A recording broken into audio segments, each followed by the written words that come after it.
So what we were talking about is that we have a branch without any domain, we can have a branch with a domain, and we have a branch that is with tree domain, right? So child domain, tree domain, and without domain. So when we had talked about that yesterday, or the last class actually, so there's that suppose Toronto branch, London branch, New York branch, Singapore branch. So this is what we were trying to talk about. Now we have to create the ReplicaDc just to pretend that this is our that branch where we have to create, no domain has to be created, but this branch is okay. We are okay with what group policies. I was going to ask that question, but this is already written. The answer is written here, so I'll just ask some other question. So we need to just create the scenario for this branch where they are okay with the root domain policies, and then this branch where they're not okay with the root domain policies. They want to have separation of AD administration or test domain, right? So we're going to go for that. Then we're going to go for tree domain. Now for that we need to let's go ahead and try to go to server 1, check it out, and then go to server 2 to create our ReplicaDc. So what we have right now is the two servers here, and okay, so two servers. That's server 1, server 2. So server 1 will be always, we're going to consider that it is our root domain, not what, okay, root domain root DC, right? Root domain root DC. So, and true or false, every domain has its root DC and ReplicaDc. Suppose you follow 2DC best recommendation for Microsoft best practices. So every domain has a root DC and a ReplicaDc. So true or false, again, every domain that you create must have a root DC and a ReplicaDc. True or false? Every new domain that you create must have a root DC.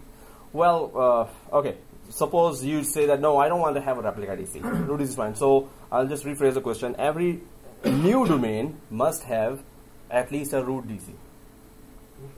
True. Root DC is the terminology I'm using, right? Root DC means the first DC of that particular domain, right? So the new domain will be, suppose newyork.netplus.me.local or london.netplus.me.local. So those will be child domains, hence new domains, right? So there's a root domain which is netplus.me.local. Then there's a child domain or tree domain that you decide to create, whichever. So the DC that will help you create that domain will be called root DC, right? So now if I just get you the diagram in front of you, how many root DCs are in this diagram? Sorry? You're saying 1? You're saying 3? And what else? 1? And 3 or 1? 3 or 1? Or 4? Or 6? So you're saying 3? Huh? You're saying 3? Yes, sir? Yes, ma'am? In fact, 3. Sorry. No. You changed it. That is not good. I can explain why did I change it. Yeah, that's a good reminder. So I told you I'm gonna get even with you right away, very soon. But yeah, so oh, sorry. Yeah, what? I didn't say anything. 1, 3, 2, 1 root DC. Okay. Yes, sir. 1 root DC. 3. Sir, you haven't said anything. 3. Oh, okay. Majority is on 3. I wonder why. 4 winners. 4 winners. Oh yes, exactly 4. So it's root DC. 3 root DC. How? So first domain is the root domain. So hence its first DC is root DC. No domain here, right? But then there is a domain here, child domain, london.netplus.me.local, and hence its first DC is root DC of this domain, right? And then there's another domain which is luxurycars.honda, suppose, So it's first DC that caused it to be created, that is hosting that zone. It will be the root DC of that domain. So 4 branches, 3 domains, right? 4 branches, 3 domains. So this is a child domain, this is a tree domain. So when you create a new domain, the first DC that helps you create that domain is called the root DC of that particular domain, right? So right now we're going for the branch example where it is going to be without a domain. You decided in that branch that no, we're going to follow the policy. So if the VPN connections are correct, if you, when you put a domain controller here and you put the proper IPs there, are you able to ping from this DC to any of the DCs here in the Toronto branch, main branch, right? So if you are able to ping, then what you need to do is simply install ReplicaDc there, right? So just like you would install in a local area network, you would install on another branch. So when I say branch, terminology is site, right? So either it's site or branch. So in questions, they will be saying, oh, there is this site, there is this site, there is this site. So it's branch, site, it's the same thing, right?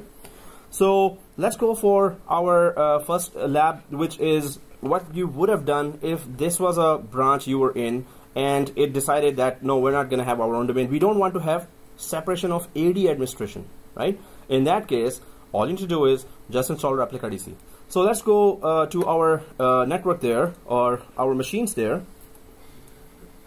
And our machine here is, of course, the root DC of our root domain. That's the only domain right now we have, right? But it's the root domain, it's the first domain of our forest, right? So I'm just logging into that. Let's open that Active Directory users and computers in that domain. First thing. And let's track our progress for child domain, tree domain, child domain. Suppose we have that. So how do we track our progress? First of all, if you open Active Directory users and computers and expand that Active Directories and computers, then in domain controllers, do you see server 1, server 2, or just server 1? 1, right? Okay, yeah, these are borrowed machines from another. Okay, so because the updates are done, and during that explanation, and we should be on the same page here as well, and it will take me the same time to get that domain removed. So I'm just gonna remotely now connect to my machine that has done the updates, and that was unexpected that it started the updates. Well, you know, machines, they start doing that. So what we are going to do is open in your domain controller also Active Directory domains and trusts. What is the purpose of domains and trusts? Active Directory domains and trusts. To connect the sites. So Active Directory sites and services is there as well? Yes. So that does the connection of the site. Active Directory domains and trusts. So first of all, let's go there. Minimize. On server 1, go to tools and go to Active Directory domains and trusts, right? This one. Domains and trusts. Second one on the top on tools. So you can track that how many child domains you have. Do you have a forest trust there? And you know, the rest of the stuff. So I'm just gonna go back and check my remote PC, that is this class computers. Okay, so there is our 2 computers from our class. So server 1, yeah, I gotta use these computers, and if it was not giving me those updates, we would have been there. So I'll be quickly coming there. So guys, what I need you to do is this is again, you know, you'll be finding surprise tests there. So, but you can consult each other as well. But if you're not sure about any step, then you should just ask me. So the main thing here is that go ahead and make server 2 a ReplicaDc in next 5 minutes. Thank you very much. So okay, 10 minutes. That's maximum. So create server 2 as a ReplicaDc. Yep. So try to work together, do consultancy, like consult each other if you want. Oh, okay. So create a ReplicaDc in next 10 minutes.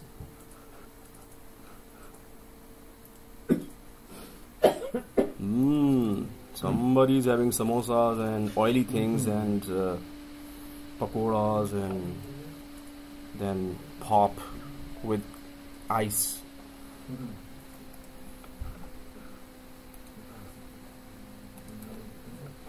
So 8 minutes left.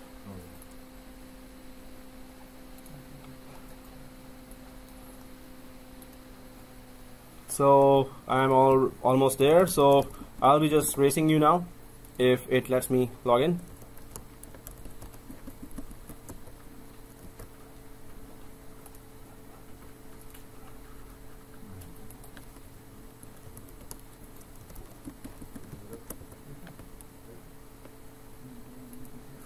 So the task here is, I'll just put the task up there as well.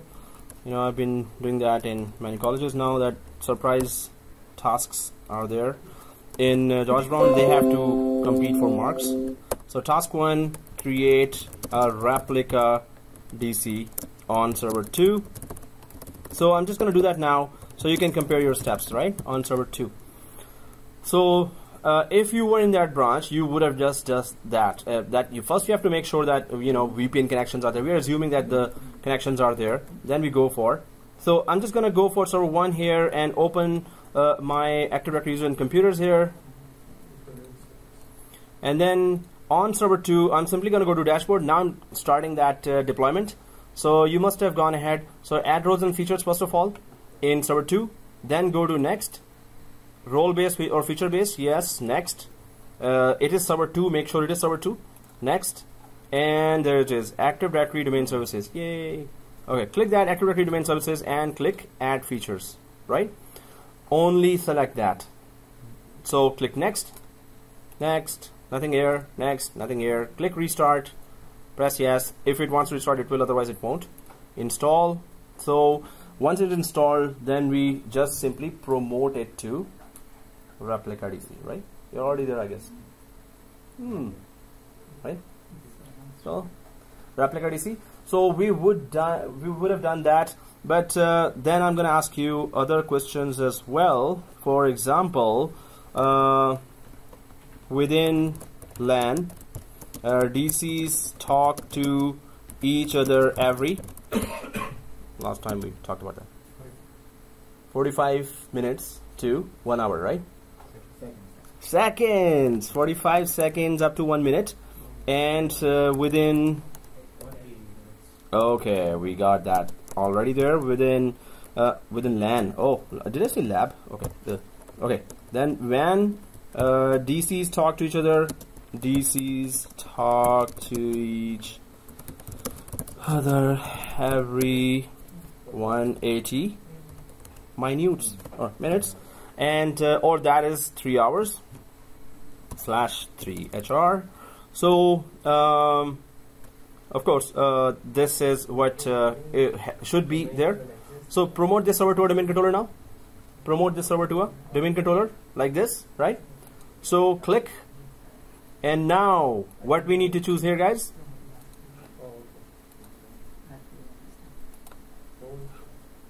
So I'm just gonna magnify that.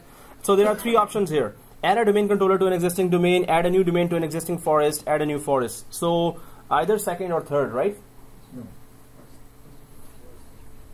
Okay. So add a domain controller to an existing domain, exactly, and make sure you're logged into netadmin here, and next.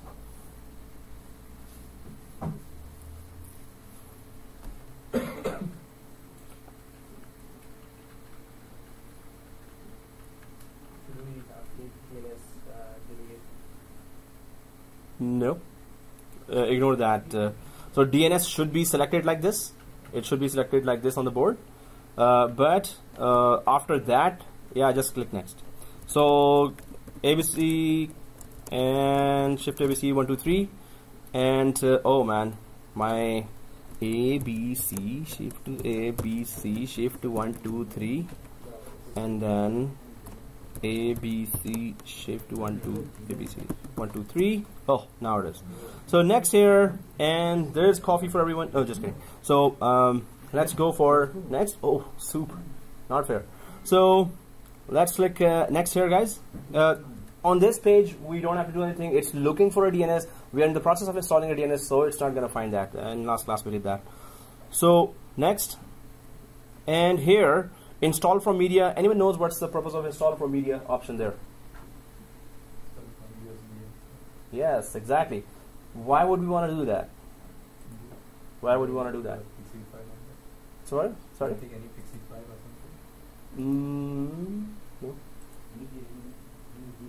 Yeah, from DVD or from USB, you can update this domain controller to have all the information that is available in the first domain controller root DC, right? You can have that information in a USB exported and then imported through media here. Why would you want to do that? Overload the network. So yes, suppose it's a remote branch that has a very poor WAN connection. So in that case, we can use the media as well, or we don't have a WAN connection, right? So we can import that as well there. So guys, that's one thing. Install from media. The second, that's a separate lab we're going to do anyway.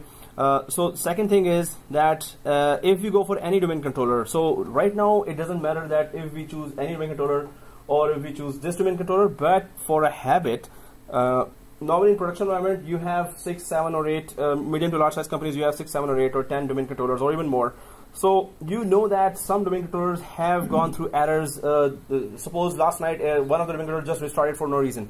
So you're still investigating that. So this domain controller is asking from which domain controller over the network we want the whole information of the DC. Although all the DCs are updated on the same level, I would go for the best one that has the least amount of errors and is performing the best, right? Yeah. So I'm just out of habit, I'm going to do that right now. It doesn't really matter whatever you choose here. Yeah. This is stuff. So should I cross it and stuff again? Since it's just there. Is there any error in the back? You just hold over there. Nothing, right? Or if you minimize that. No error. Oh, yeah, I could cancel that and It shouldn't take this long. yeah, you're right. So maybe log out, log in, and then try again. Or end task from taskbar. All right, guys. So yeah. You said any domain controller, but what about if we have a forest or a separate domains? We should choose the one that we want only. So we should choose the one that is within our domain, and maybe in large environments normally we have minimum 2, but if that environment has like 10,000, 20,000 users in that campus, so we would have 5 or 6 domain controllers there. So which one is the best one between that? But if it is another domain controller, that's not our concern, definitely. Exactly. So here, Sorry. Yeah. In the previous when did we choose a new domain instead of New Forest? This option, right? Yeah. Why didn't we choose this? Instead, we chose this. That's a question? Yeah. So why didn't we choose that, guys? So if I go for add a new domain to an existing forest, what is this doing? And add a domain controller to this forest, what is this doing?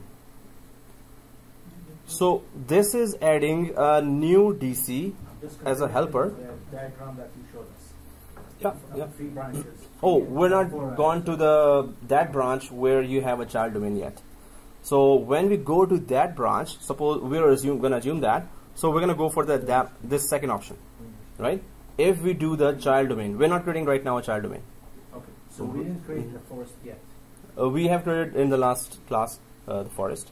Then it should be to existing forest. No. Why not? See this existing domain right now. So forest is already there, right?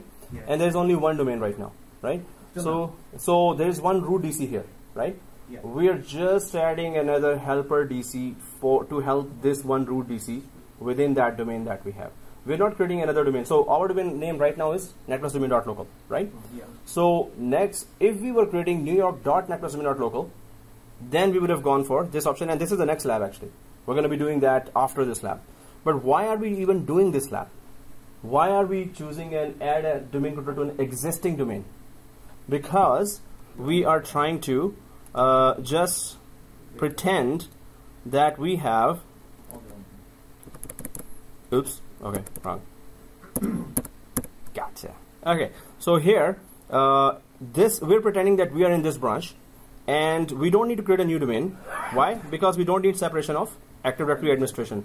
So we need the ReplicaDc here, because whatever updates have been done here in the root branch will be every 3 hours sent to this ReplicaDc here. So it needs to be on the same level as the DCs in the root branch. So if you want to do that in the other branch or site, then you only install ReplicaDCs there. And this ReplicaDC has just joined this domain. It is not part of any new domain. Now this branch will have london.netplusdomain.local, and this branch will have totally new name here as a tree domain. So child domain and tree domain, we're going to go for those examples. The main thing here is that we're going for ReplicaDC here. We're not deciding to create a new domain here. So this ReplicaDC or this branch will follow netplusdomain.local, as this branch is following the same netplusdomain.local. So both will be following just one netplusdomain.local domain, right? So you can have one domain across many sites, and you can have one site across many domains. Now that's another statement, because we are discussing that. So I'll just write that down as well, because first one was how DC talks. Then second thing is we can have one domain across many sites. We can have one site across, and we can have many domains in one site. So one domain across many sites, and one site we can have one site with as many domains, with multiple domains, right? So in one site we can have root domain. This is one site here, Netplus College, right? So we can have one root domain, then in next room I can create a child domain, in other room I can create another child domain, in other room, so we can create test domains, right? Child domain as test domains. So this means this one site can have multiple domains right now, right? So one domain can, so first statement is one domain, we can have one domain across many sites. That is what we are exactly doing now, that there is a New York site here, there is a Toronto site here. So netplusdomain.local, this one spans, it is here in the DCs, and it is here in these DCs as well, because you're just installing replica DCs, which are helper DCs, to the root DC, and that root DC is hosting netplusdomain.local. So one domain is spanning across 2 sites here, or 10 sites if we want to do that.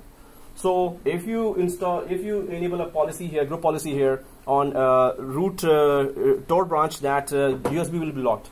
So it will be every 3 hours, it will update. So USB will be blocked in Toronto branch right away. It will be blocked after 3 hours in New York branch as well. It will be blocked after 3 hours to any other branch if they just had ReplicaDC. So because they chose to follow whatever policies are being implemented on this netplusdomain.local, right? So we understand that, right? Okay, cool. So right now we are pretending we're in New York, and if you were there and doing this, the rest of the steps you can do in the production environment the same way as you're doing here. Just install a ReplicaDC. We have to assume, of course, that network guys, if it's a large environment, network teams are different, system administration teams are different, Windows teams are different, Linux teams are different. So in small to medium size, normally your one-man show, one-woman show, right? So there's just one administrator there, right? So that one administrator is a network administrator, is a system administrator, is a level 1 support, everything. And okay, so here we need to, after 3 hours, every policy that you implement here will be implemented there. If you create one user here, of course, after 3 hours, that user will show up here in this branch as well, right? So this is what we're doing right now. So ReplicaDC, we're installing in New York, assuming that there is VPN connection, site-to-site connection is there, and we are able to ping from here to here. And that has to be there, of course, otherwise we don't have a branch then. Yeah? Mm-hmm. We want to eliminate that gap. The 3 hours update. Yeah, we can change it to 1 minute even. Manually? Yeah, we can manually change that. And that's the lab in Active Directory Sites and Services. That's one of the next labs coming, Active Directory Sites and Services. So in that, how to create sites, and then how to configure replication manually as well. So we would want to do that if we see that the WAN connection is very good and there is not much traffic, or you have 2 or 3 WAN connections between the same 2 branches. In that case, one WAN connection, you can put it to 30 minutes, every 30 minutes update instead of 180 minutes. So we can do that, yeah, if the WAN connection investment is good. So, but yes, we can manually change that too. Okay, guys. So here, we're just going to go back to our environment here. Now, I was just installing that helper DC for the same domain, which is netplusdomain.local. But we are pretending that this is another branch, and if you were there in production environment, you would exactly do the same steps. Just make sure you can ping from this branch to that branch any domain controller there, so then you can do this lab, or this step, actually not lab, these steps there, right? So add a domain controller to an existing domain. We just want to select, we want to stay connected to netplusdomain.local in New York as well. So next, and then of course we need the DNS and global catalog server here as well. Although now it is a choice here that if you don't want global catalog server, it's going to give you a choice because it detects that it's a ReplicaDc. So it gives you a choice. You want to uncheck global catalog server, you can go ahead and uncheck that as well. Recommendation is that go for global catalog server with all the domain controllers if you can, if you're not worried about a lot of traffic there, right? Because it's taking global catalog server is doing what we discussed in last class as well, forest wide search and user logon. So as many domain controllers as GC, the better, right? So read-only domain controller, we're not touching that. It's the next course, 70-742.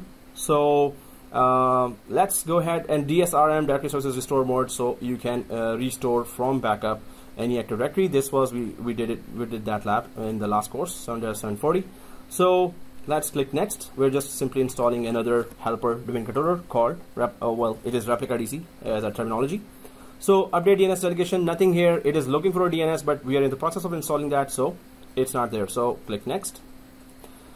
We have a good WAN connection, so we don't need install from media. That's a separate lab we're going to do. That how to export Active Directory stuff to USB and then how to import it back. There are several commands there to follow that, right?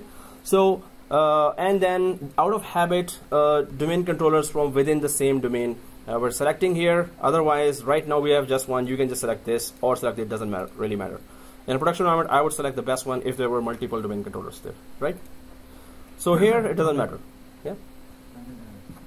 Oh, last time I was exactly on this screen and there was an error. Oh. Cannot retrieve domain. Post new deployment remote. Oh, promote, not remote. Okay. Yeah. Did you promote? Stuff like that. Okay, so click that. Yeah, this is the window. And so drop down. Do you see any? Oh, you don't see any window. Oh. You don't see a window, so this means there's a communication gap here. Or so let's check. Yeah, so let's check that VMnets. So I would just go for first VMnets. So VMnets are same. It's 15 here, and let's cancel. And let's check if 15 is on this server as well. So cancel out and right click. So first thing is we have 15 on both. That's okay. Cancel. Then second thing is IP addresses, of course. So server 1. Yeah. Did you turn off the firewall? Local server.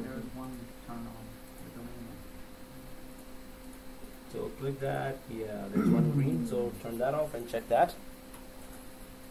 Sometimes exceptions are not added for LDAP traffic or Active Directory traffic, so you don't get. So if you're just seeing any domain controller but you don't see anything, any other domain controller there, just means there's no communication going on. So check firewalls, check basically ping each other, so you would just know right away that what seems to be missing there. All right. Okay, guys. So here. Let me know if the firewall thing didn't work. So you just have to press next after turning off firewall on server 1 and server 2 both. So next here, sysvol, just like last time we had system volume. It is a repository and launching point for group policies and scripts across the domain over users and computers. So next. And that's it. So there was that task here that I gave, view script. So till next Monday you can do this task. So you have to create another member server and simply run that script, take all the screenshots one by one of every step. So use that script to install ReplicaDc inside a member server, but you have to install ReplicaDc. So we are installing right now ReplicaDc. This is the easy way, right? The GUI way, but you have to use a script to do that. So this is an assignment for till next Monday. If you are struggling with that or you did try your best, then you can ask me the step-by-step notes. Follow that and I'll send you if you ask, and then you can do that yourself. But create screenshots of your own and do that lab yourself. Yeah. Yeah, sure. Why do they give us the option to change the directory of the database? Yeah, we can change that just for security reasons. Suppose the hackers know that it is obviously C drive, so maybe they have a script already there that attacks the C drive, and they expect that the administrator must not have changed that. Other than that, suppose it's a small company, you may have other folders created there. Maybe you will install a file server role here as well, which I would not do, but in small companies I've seen that a lot, that they just put the domain controller, put printer role there and file server role, so it's going to fill up. So better have a E drive or F drive just to put these very critical paths here, although they don't grow at all, not much. Yeah. So size should not be a big deal, but if this drive, C drive, if it crashes, so we lose everything. So there are multiple factors that we would want to change the path for that. Okay guys, and next, yeah, done, solved. What was it? Firewall? There was firewall. Okay, cool. So next, and just go ahead and next install, right? So although we did that lab, how to install ReplicaDc before as well in previous course, but I want to connect this to the next lab we're about to do now. So installing, and it's gonna have two of those warnings. Of course, first one says if you have very old Windows NT 4, then it's not gonna communicate with that. This domain controller will not be able to securely communicate with that NT 4. Second thing is that I could not find DNS. Yes, you could not, because there is no DNS. We're in the process of installing that. So we can ignore both warnings there and click install. So while this is going on, what we are trying to test here is that on this domain, New York domain, we only are putting ReplicaDCs because we are okay with the policies of this main root branch, root domain, right? We are okay with the policies of the root domain. No problem. We're done. Oh no. So next topic is okay. Okay, forward a little faster, right? Okay, so yeah, it's installing. Did you click the install button? Yeah. Oh, perfect. Oh, hey, you're ahead of me actually. So oh, I'm restarting now. Yeah, if you get this, yeah, it automatically restarts. You're ahead of me, so that's good. So then I can be on the same speed, right? We're done. Okay. So okay. So minimize here. Hey, put your phone down. Yeah. Okay, guys. So this is just the first one, but does it reflect in your Active Directory domains and trust? Does it tell you anything in terms of the domains and trust? So if I go to my server 1 while my ReplicaDC is being installed, on my server 1 there is Active Directory and computers. Yes, this will get updated. Two areas will be updated. One is Active Directory users and computers. Second will be Active Directory sites and services. Both will be updated. Oh, there's a new domain controller. Yay. One area that will not be updated. So first of all, I'm there in Active Directory users and trust, users and computers, users and trust. No. And then expand that and just keep an eye on your domain controllers container here, right?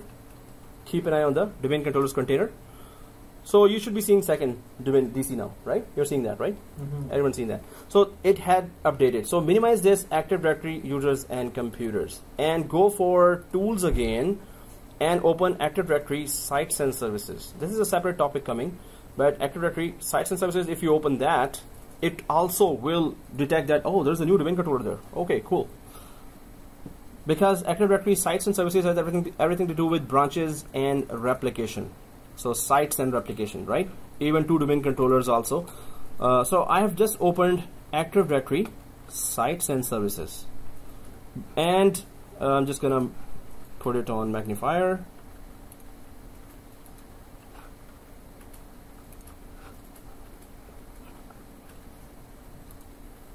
So I'm just going to expand the sites here, default first site name here, and the servers here, right? So yes, server 2 is showing there, right? Server 2 is showing fine. And if I expand the NTDS settings here for server 1, I hope everyone is there. Active Directory sites and services, everyone there, right? So expand that server 1 NTDS settings and server 2 NTDS settings as well, right? So if you click both here, do you see connectors here?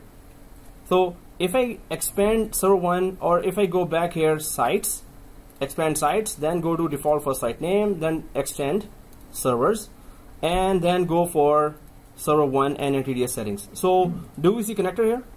Anyone? You don't. You do. So some will see connectors. You also see connectors are not there. You also see connectors there. Oh, it's there.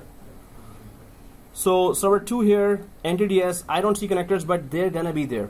So if I refresh or anything, refresh, right now they might not, because we just installed domain controller. But later we're gonna revisit and we're gonna check that, oh, connectors are there. Then I'm gonna just, we're gonna talk about something else there, manual replication and pull replication. So it's H or stretch, right? It's not a question. It's like, No, it's H or stretch, okay. Stretch or, okay. So minimize and Active Directory sites and services, yes, it detects a domain controller. Active Directory users and computers, it detects a domain controller. But Active Directory domains and trusts, does it detect a domain controller? So tools and Active Directory, if you've already opened it, just open that. So domains and trusts, this one, Active Directory domains and trusts. So click open that. I already have opened it. So oops, okay, I already have opened it and then closed it as well, so I did not. Okay, so I'm just going to go in domains and trusts. So here, domains and trusts, do you see a detection of a domain controller? No. Why not? Is it on the server 2 or what? Any server, so 1 or 2, if you open Active Directory users and computers and sites and services, they will both detect the domain controller. Yeah. Active Directory domains and trusts will not detect the domain controller. Why? That's a good answer, yeah. So what's the domains and trust? Yes, you're there actually. Not established. So it does not track domain controllers. It tracks if you've created a new domain or if you have done a forest trust. So it's on the design level, it tracks all the changes. When we do the next lab now, which is child domain, now then we're gonna stay here, and when we're gonna refresh it. If you create a child domain like newyork.netplus.local or london.netplus.local, so it will start showing here a new domain. And if you create a child domain downtown.london.newyork.netplus.local, so it will show that too. If you create a new forest trust, it will show that too. And if you create a tree domain, it's going to show that too. But it's not going to show domain controllers. On design level, new domain level, the whole architecture, that's what it's going to show here, right? Yeah. So, okay guys, domains and trust, we're going to just minimize that. We don't have to close it, just minimize. So, yes, we get to see server 2, yeah, we're good. So let's log in from server 2 with netadmin.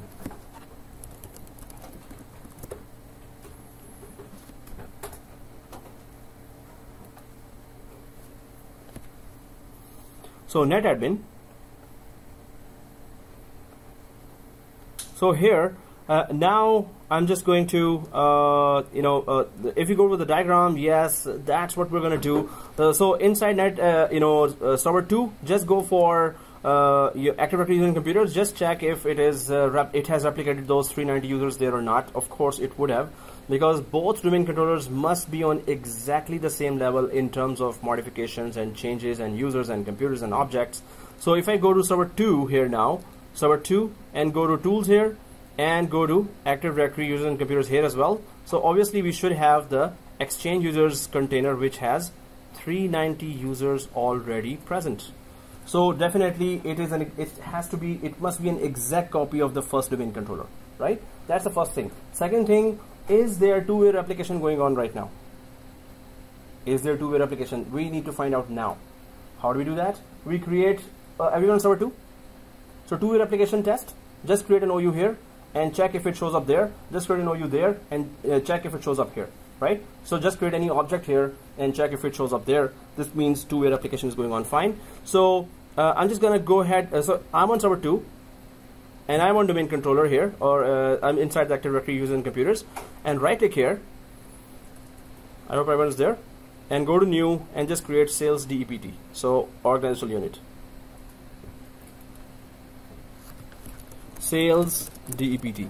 Now it is a known problem that if you've just installed a ReplicaDc, it might take some time for the replication from 2 to 1, but it will not take any time from 1 to 2. Yeah.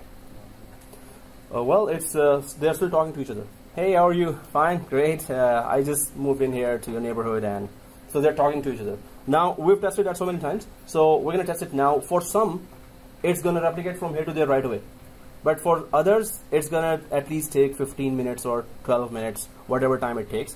So they're talking to each other. When we used to install domain controllers in company, so we would just put it at Friday night.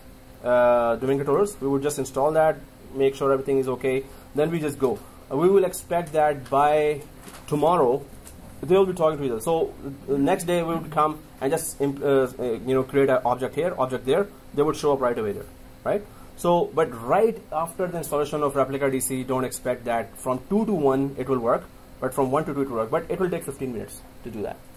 So it's a known thing. It's not an issue. They're talking to each other. They're still replicating right away. They're trying to initiate replication. They're trying to understand each other. They're trying to communicate with each other. So no matter what we do right away, it's not going to work. But after 15-20 minutes, it's going to work, and that's perfect. It's going to always work. So sales department, I did spend like 5 minutes ahead, so maybe it shows up now, or it might take some time. It depends on our RAM processing. So sales department on server 2, press OK. Refresh, and then I go to server 1, Active Directory user and computers, and refresh here. So sales doesn't show up here. So I'm on server 1. Since I'm on server 1, so 1 to 2 the replication should be working fine. From 2 to 1 it will take a little time, but after that it's going to be fine. So it's known to everyone.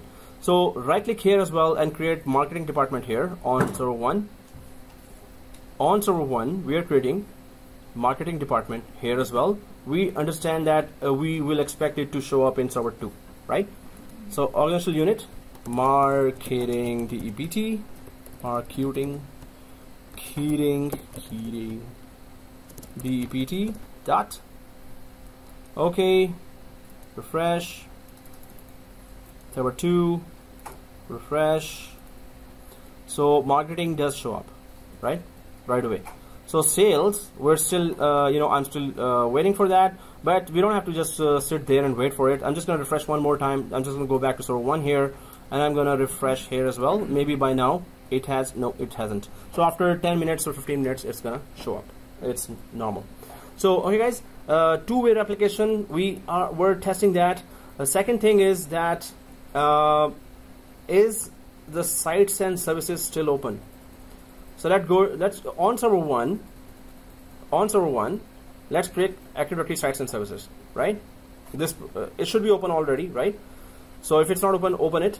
So server 1 and NTDS settings. I'm just gonna refresh here now, and it did not still create a connector. Refresh. So I'm just gonna check my firewalls. I'm just gonna turn them off because the domain profile of the firewalls is still open.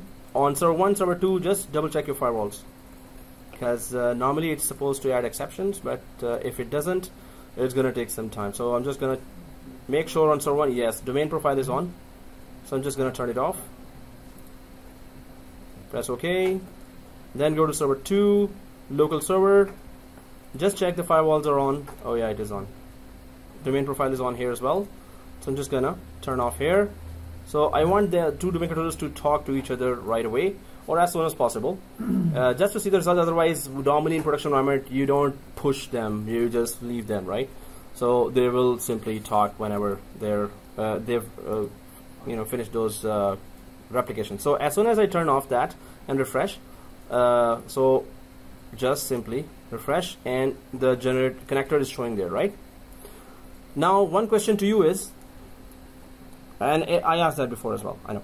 So I want, you know, there is some setting on 1 that suppose you created a sales department OU there in 1 and it did not replicate on 2, suppose, and you said, okay, we're gonna give it some time. Although this is a big deal, we're not supposed to give time. It should just in LAN 45 seconds, but it's not even 45 seconds. 45 seconds is when the LAN is busy, then 45 seconds. Otherwise it's within a second or 2 or 3 it should update each other, right? So suppose you see that after 1 hour, oh, sales department still not there, refresh, oh, it's not there. So you say that, no, I really want to do the replication, and then I'm going to troubleshoot what's wrong with the replication. And if replication somehow is not working, that's a very, very big deal. You have to go right away and check what is wrong with the replication, because they're supposed to automatically talk to each other, right? So suppose server 1 has a change and server 2 needs it. Simple. Server 1 has a change and server 2 needs it, and you want it replicated right away. For some reason replication automatically is not working. So you can come here and do manual replication as well, right? Manual replication. So if I go to server 2 and right click here, and there's a replicate now button here, right? But which way replication is going in this particular picture? I want server 1's changes to be done on server 2. Is this what I'm doing is correct, or is this wrong? It's fine. We need server 1's changes on 2. So if I replicate now, is it going to push from 2 to 1 or 1 to 2? Ah, you got it. Yeah, exactly. From side, from server here, from server. Exactly. So it's going to, this is pull replication, right? We pull replication.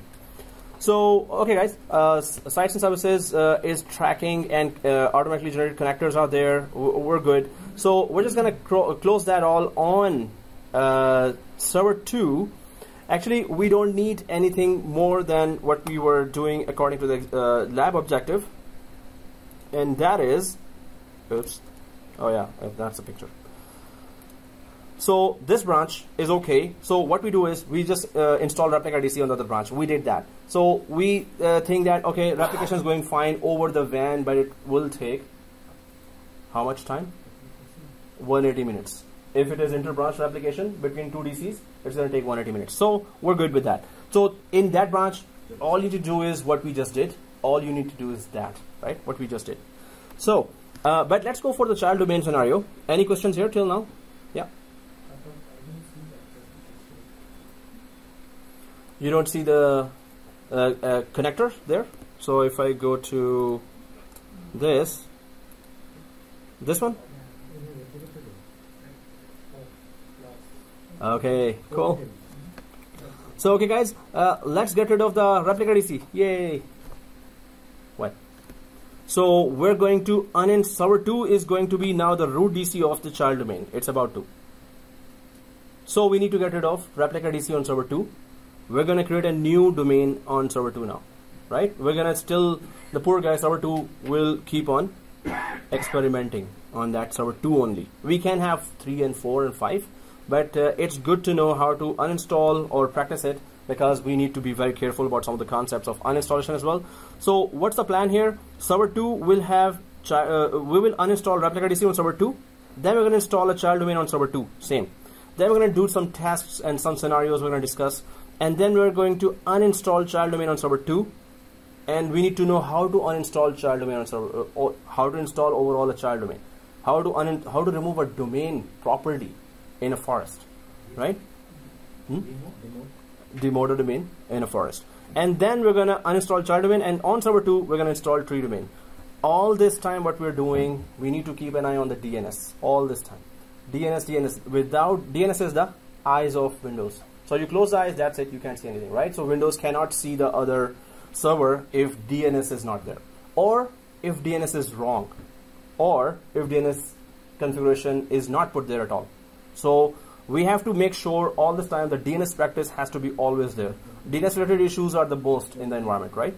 So we need to just keep on working on the DNS. So right now what we're doing is, let's go to server 2 and uninstall ReplicaDc and install child domain now. So now we will compare the test we've done on ReplicaDc. We're going to do the same tests on the root DC of the child domain now, but it's going to be totally different now, right? So we're going to, then it's easy to compare the both, why this environment in New York is totally different from this environment in London, right? London has a child domain, and New York did not have a child domain. It just was related to the same domain by installing just a ReplicaDc. So let's get going. On server 2, let's uninstall. Yay! Okay. So on server 2, guys, everyone make sure that we're on server 2 because we're about to do an uninstallation, right? So we need to make sure we're on server TO2, right? It's not 2, TWO2. Okay. So manage, remove roles and features, right? Remove roles and features, and next on server 2, yes, it shows that this is server 2. In Windows 2008 it was not showing that, so all kinds of things would happen.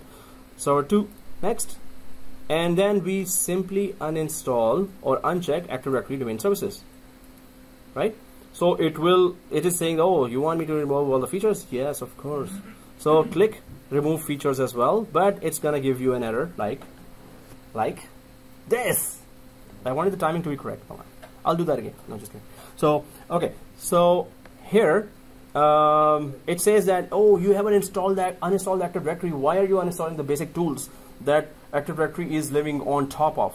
So first uninstall the Active Directory, then uninstall the Active Directory tools as well, right? So we're going to say, okay, since you insist, so click that, demote this domain controller, this one, right?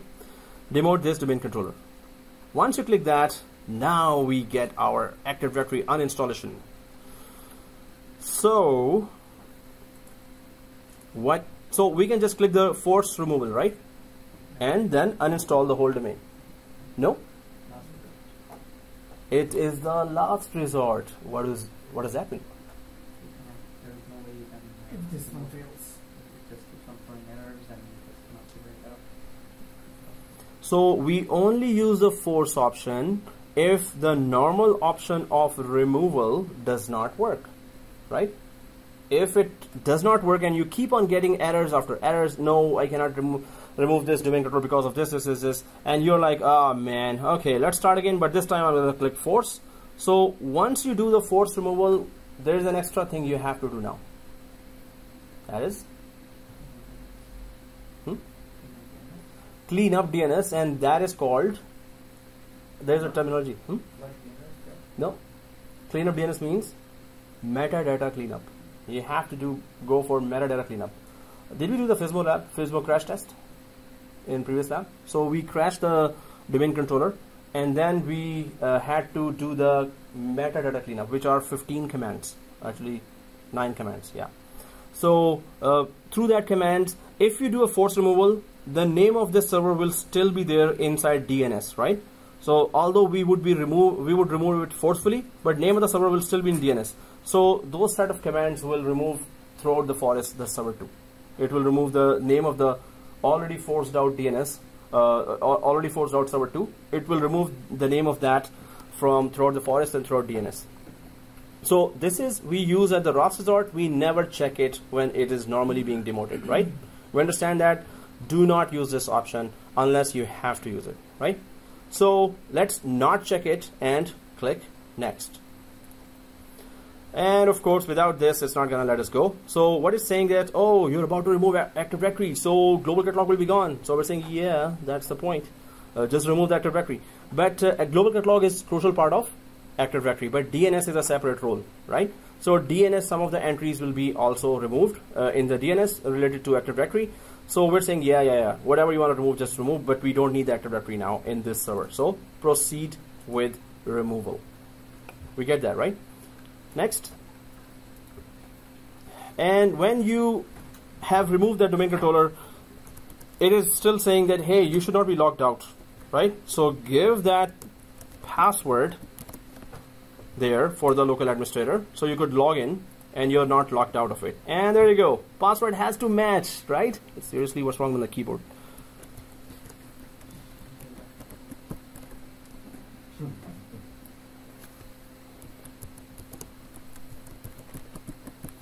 Oh, okay.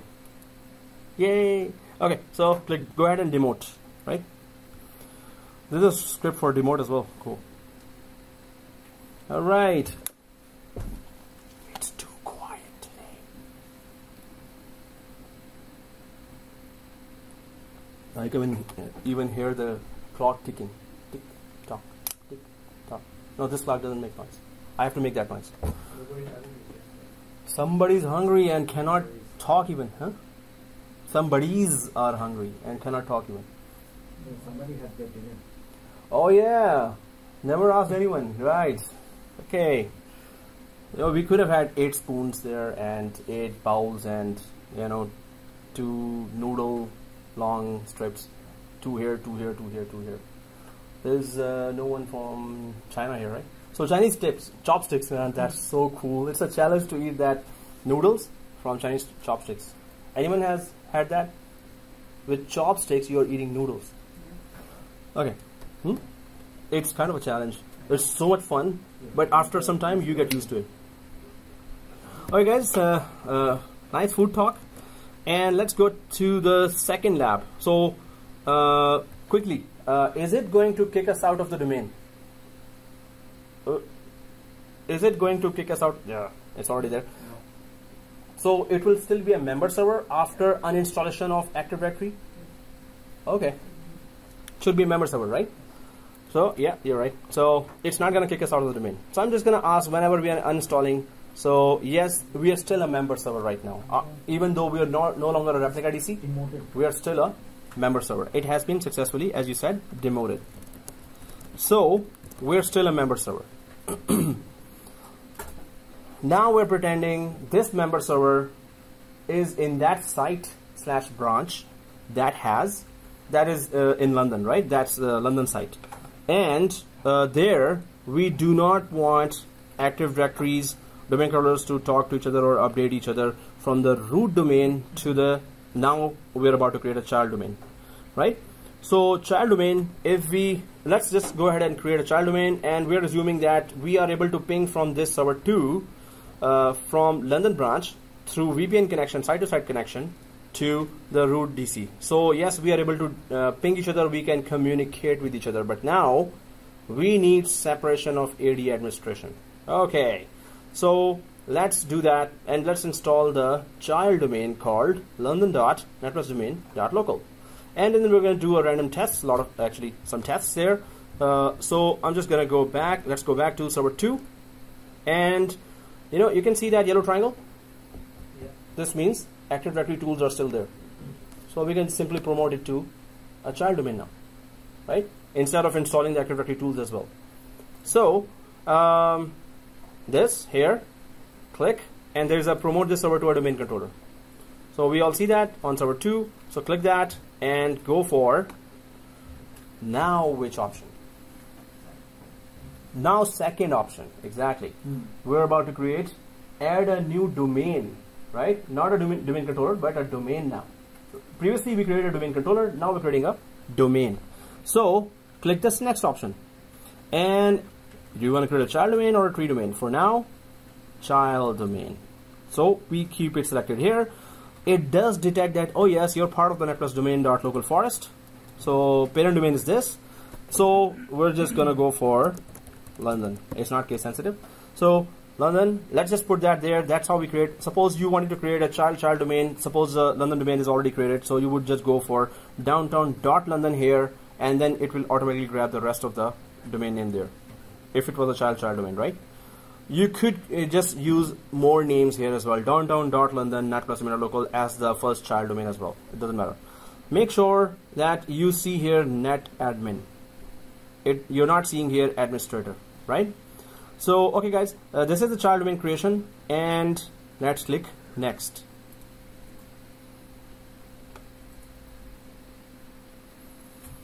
The rest of the child domain creations, screens are still the same as if you were installing a ReplicaDc, but now forest function level is not there, just the domain function level is there, right? So here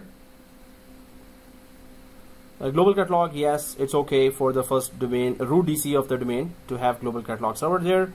And why RODC is unchecked? It was checked when ReplicaDc was there. It was we could have checked it. Yeah.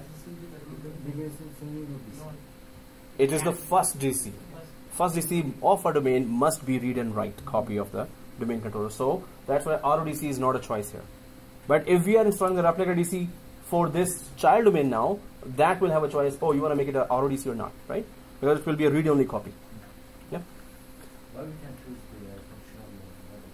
Because in the forest functional level, we did not choose the 2008 or 2012 there. So if the top functional level is 2016 latest, all the domain levels under it will be 2016, right? So top level should be 2008 in that case. Then it will show only. Okay, guys. So, of course, directory sources restore mode. Yeah. There's a question. So even so even if we have had another site, that 2012 domain functional level. If we then forest functional level, we would never update to 2016. The first step, we should choose that. Yeah. First is always forest functional level. Okay, so DSRM, directory sources restore mode. We give a password here. And password has to match. I am explaining my keyboard every time that password has to match. Oh, okay, still not. What's wrong with my keyboard? It's just 5 years only passed. Come on, it should just keep on working forever. Okay, anyway. So here, create DNS delegation. Yes, so this computer will have the DNS zone for london.netplusdomain.local. So click next. Single name access to Active Directory. So it will give a single name, and we can change it if we want, but it's okay. For older applications, try to access some are programmed to access Active Directory with a single name, so it's okay. This is the name we can use. Next. Again, that sysvol. If I ask now, maybe we have remembered by now. What does sysvol do? What? Sysvol does what? We asked that, and today I repeated it. Scripts and policies distributed across the domain to users and computers. Perfect. Sysvol. Next. And view script, yeah, if we wanted to, with PowerShell, we needed to deploy that. So this would have been the script. Next. That's it. Click install. So we're installing child domain. And what are the objectives? What are we expecting once child domain is installed? The 390 users will be there, right? And no? Should not be? No. Are you sure? No, I'm just creating more doubt here. Yeah, deliberate doubt. It's a new domain. Yeah. Go ahead and click install. So yeah, it's a new domain. First of all, which domain is it? Child domain. Oh, which type of domain is it? Type of domain, child domain, right? So okay, maybe you're right, maybe you're wrong. So 390 users should be there or not? You're saying no, right? Because child domain has some features. What are the features of child domain? It is used, separation of what? Yeah, separation of AD administration. That's the first thing. So this means whatever you update there has nothing to do with our domain controllers here. They're in parent domain, right? So we discussed that in last class that now. Yeah, it's gonna restart. That's good. So we can go back to our map here, right? Yeah.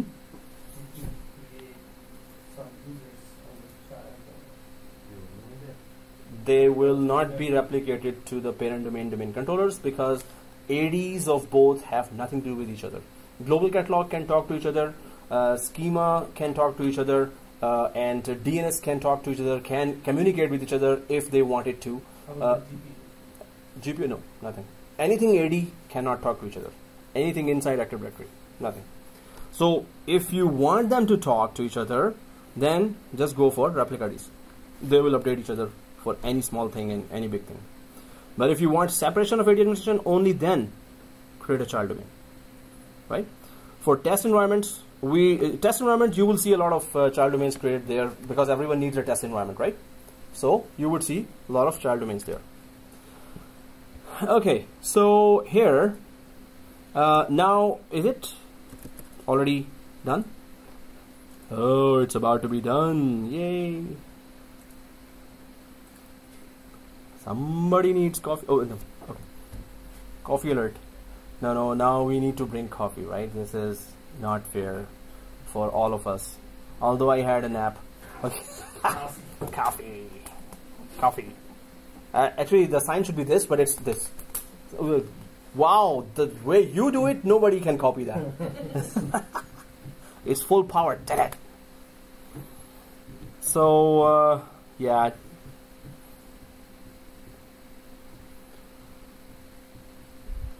Well, so we're gonna log in from which account here?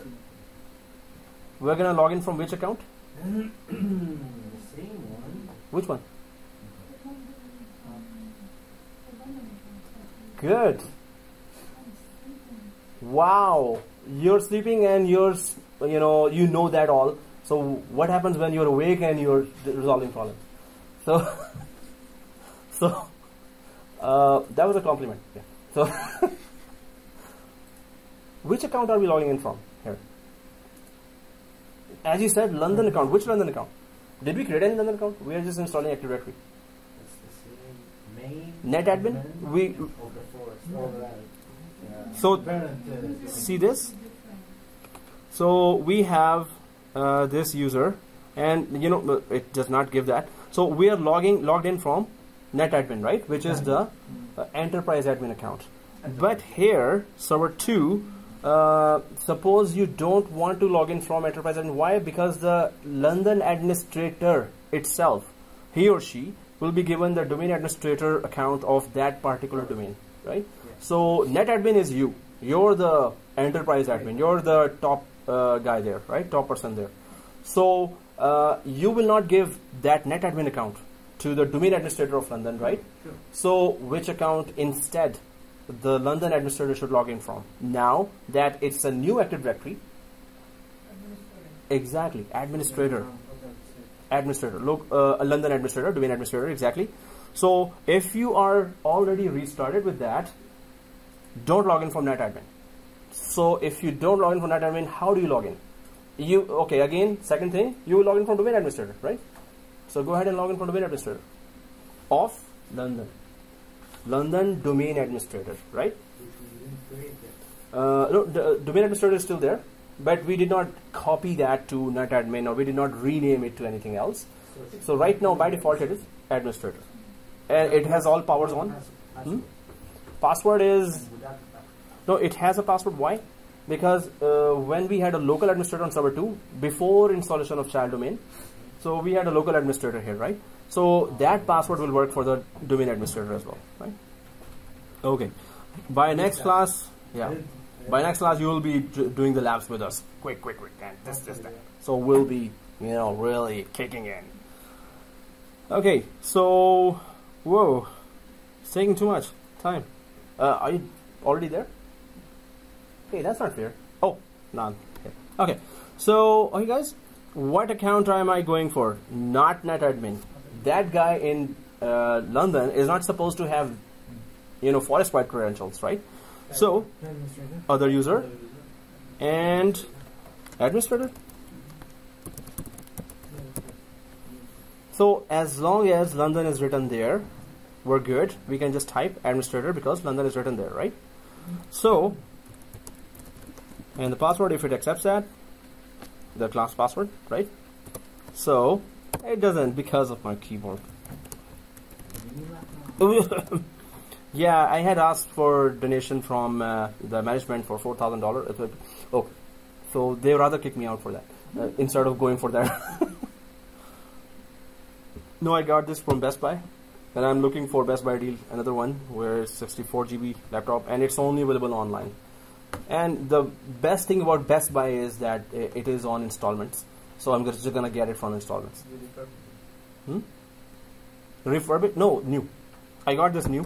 So that's why, 60 or 70 times I dropped it. It's okay. With 64 GB RAM. No, I would go for a new one, but in installments. I'm gonna go for, because it's gonna be really expensive.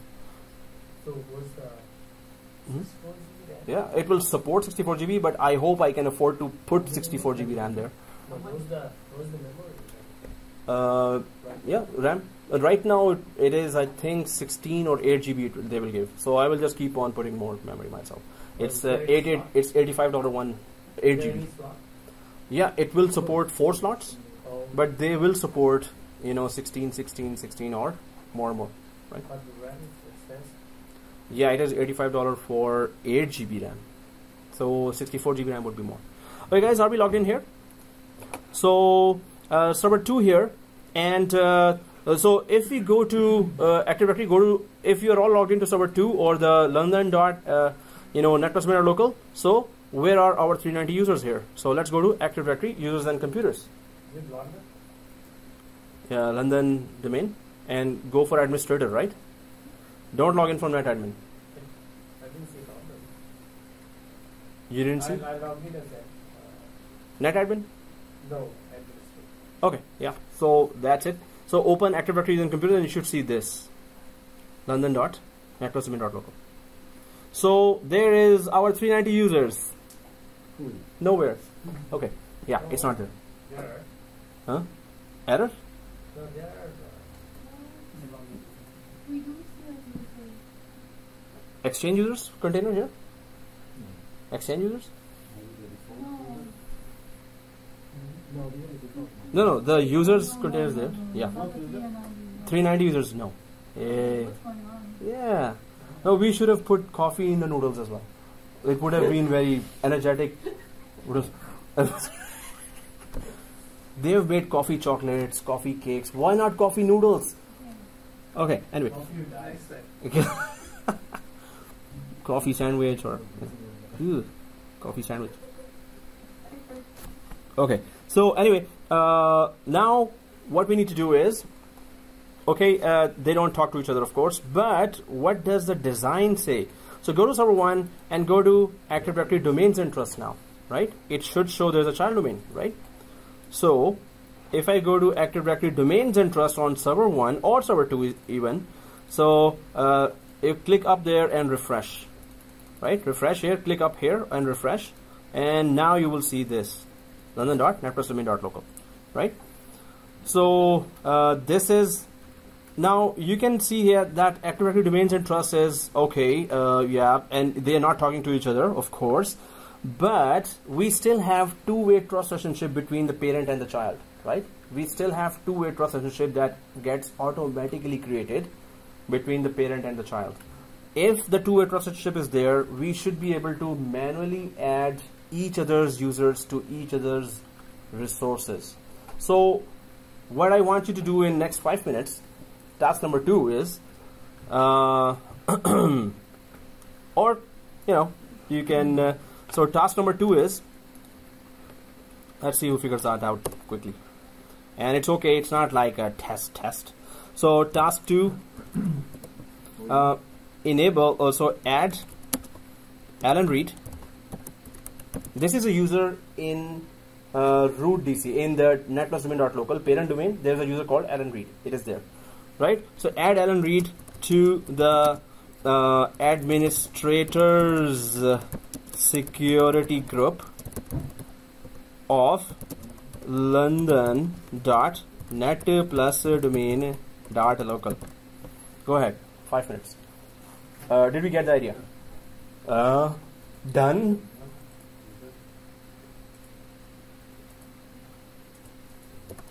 And yes, it's okay to peek at each other's PC. It's okay. Now when I say that, nobody will do that. Oh, okay. Done? Oh, okay. 5 minutes. Oh, that's something for thinking.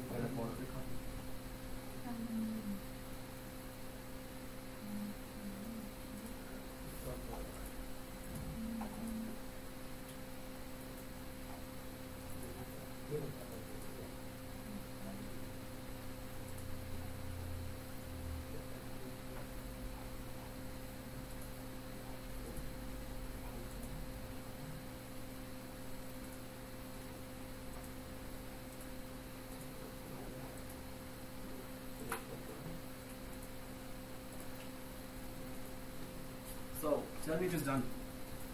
Okay, too slow.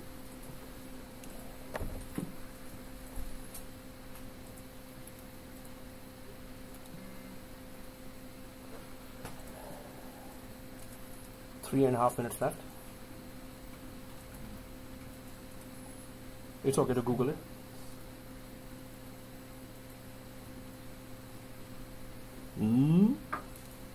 Zooming now. So you were still right, half an inch away from that. So you guys both were inches away from that.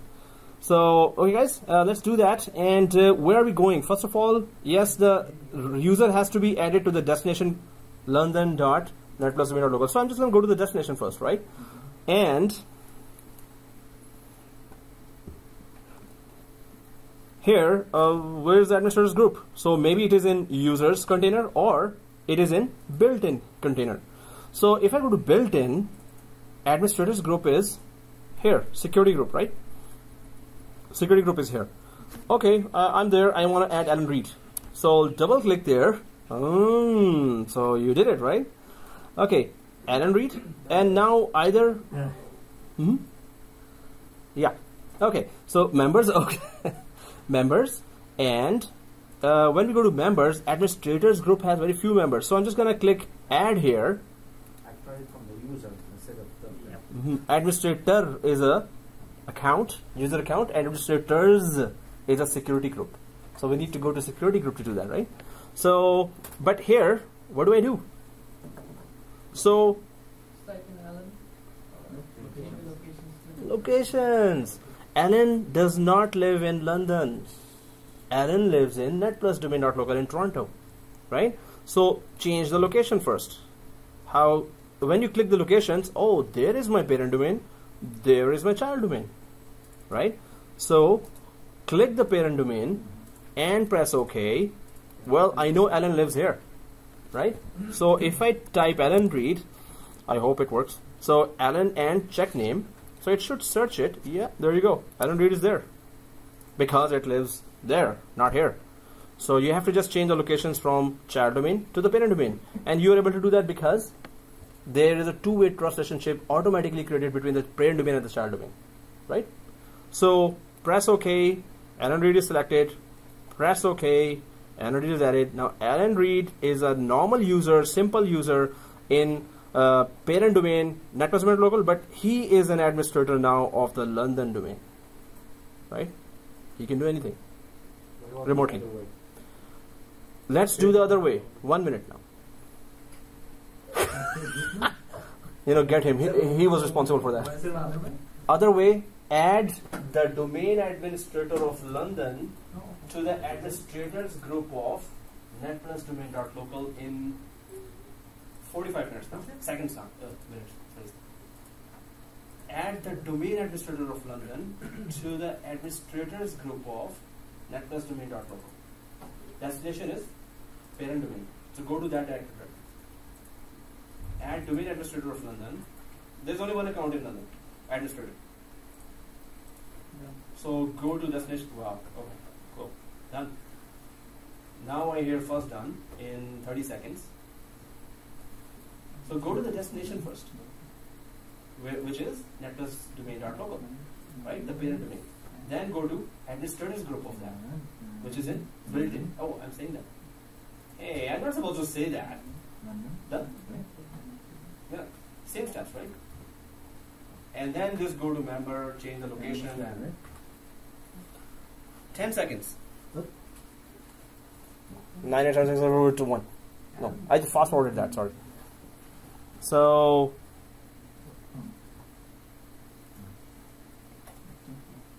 okay, 2 are done, 3 are done. Done? Okay, 4 are done. You need coffee tic tac. There's a tic tac, but coffee tic tac. Yeah. So now I'm going to do that quickly. So if I go to destination here, server 1, and I go to Active Directory users and computers in server 1, and then I go to built-in of server 1, and inside built-in I have administrators security group in server 1. Double click that. Members of administrator security group. Add, and then locations. And now where is the location? If I expand that Netplus domain.local, location is here, this one, right? But it is a little confusing. It should have been separately available, but it is a child domain here, right?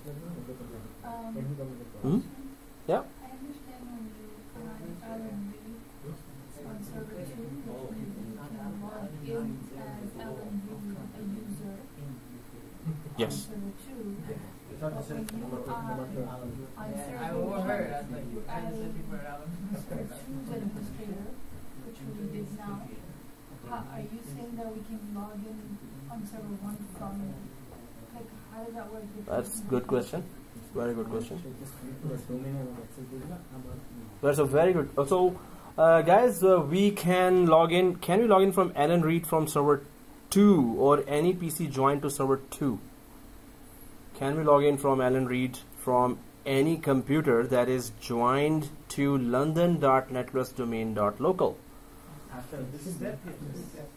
Because for this lab to be very nearest test to the production environment, we need a Windows 10 PC, and we need to join it to the child domain, not the parent domain.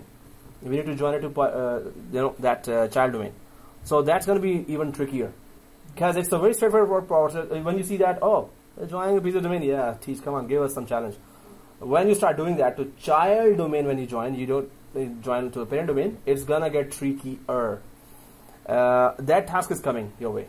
But before that, the question is that when we add domain administrator, when we add domain administrator of London to the parent domain administrators group here, so does that mean that if that domain administrator is to visit the Toronto branch now, he's visiting the Toronto branch, right? So can he or she log into any of the Windows 10 PCs in the parent branch by using his or her own credentials of London? Yes, he can. But because that user is still a London user, London Active Directory user, that user is not living or has no account in the parent Active Directory. It is just London Active Directory his account is. So he or she has to use administrator, so London /administrator to log in when the user visits the parent branch as well, right? So this task allows that? This task only allows, so logging in has nothing to do with this task. Log in from a domain Yeah, enterprise. logging in has nothing to do with that. This task has nothing to do with that user's logging in to that branch's computer. This task has everything to do with once the user logs in, then user will have all the rights of this domain remotely. The user can actually make changes and can add any other user, because you've added so remotely user can access the resources because now you made this user an administrator of the top domain. So remotely resources can be accessed now, but user has to log in from his own credentials always. So well, you must have done that already. So I'm just adding London user. So I have to first select in the locations that London branch and then go for administrator. That's the only user we have there. We did not create anything else. So check name. Yes, it detects that now. Press OK. So now you have an administrator from Netplus domain and you have an administrator from London.netplus domain as well, right? So apply, OK. That's how you add each of those users. So automatically you don't see Exchange users for container with 390 users showing up there, but you can manually add each of those users to each of those resources, and that's the top resource we added another user to, right? Administrators, that's the dangerous one, right? We're not supposed to let any user be added there, but just to check the environment, just to test, we did that, right? So basically now London administrator has whatever powers to do anything. Parent administrator has. Yeah. And so NetAdmin has, so that's a good question. Now that would be the next scenario as well, that which administrator has more powers, London administrator or the Netplus domain administrator or London.NS domain administrator? Which administrator account has more powers? Netplus? Should be the Netplus. Netplus? Can you prove that? Does the Netplus administrator have more privileges than the London domain administrator? Yeah? Only if there is a difference between the enterprise admin and the regular admin. Otherwise, they're going to be equal. So yes, the exactly that's it. So the net admin is an enterprise admin. London administrator is just administrator to that domain only. Has nothing to do with enterprise and schema level tasks. So let's prove that, right? So are you in server 2, server 1? Let's go to server 1 and users in server 1 Active Directory users and computers. Go to server 1 Active Directory users and computers, then go to users container, then go to net admin, wherever that is. I think we created, yeah, there it is, net admin. We created under the users, net admin, double click that, net admin, right, on server 1. So we can go for member of. Once you go for member of, okay, administrators, domain admins, domain users, but oh, enterprise admin, okay, group policy is, yeah, normal, and oh, another O, schema admins. So keep this window open and go to server 2 here, Active Directory users and computers, server 2 or London domain, go to users here as well in server 2 and go to administrator there as well on server 2 and go to member of. He is not an enterprise admin, as you said, and nor he is or he or she is a schema admin. So two very critical enterprise roles are not there. So that administrator is just an administrator of that particular domain. While if I go back to server 1 here, this guy can do, this user account can do forest-wide tasks of creating and removing domains as well, which that account cannot do, right? So one scenario is this. You know, AD administration, separation of AD administration, we understand that all, right? What we're doing, we are understanding that, right? So if we go there, so our we have done some tasks here as well, and if I go to the diagram here, so here now we have created this environment, and if a user from Toronto branch comes here, we know that this user can log in to the you know, Windows 10 suppose PC that is joined to London domain. That user can log in, but from his or her own credentials of Toronto branch. If that user has been given rights to use the file server of London branch, then only that user can access that file server, right? So do we have client 01 Windows 10 here? I think we have Windows 10. Sorry? Oh, did we install the client operating system? Yeah. Oh, we did not.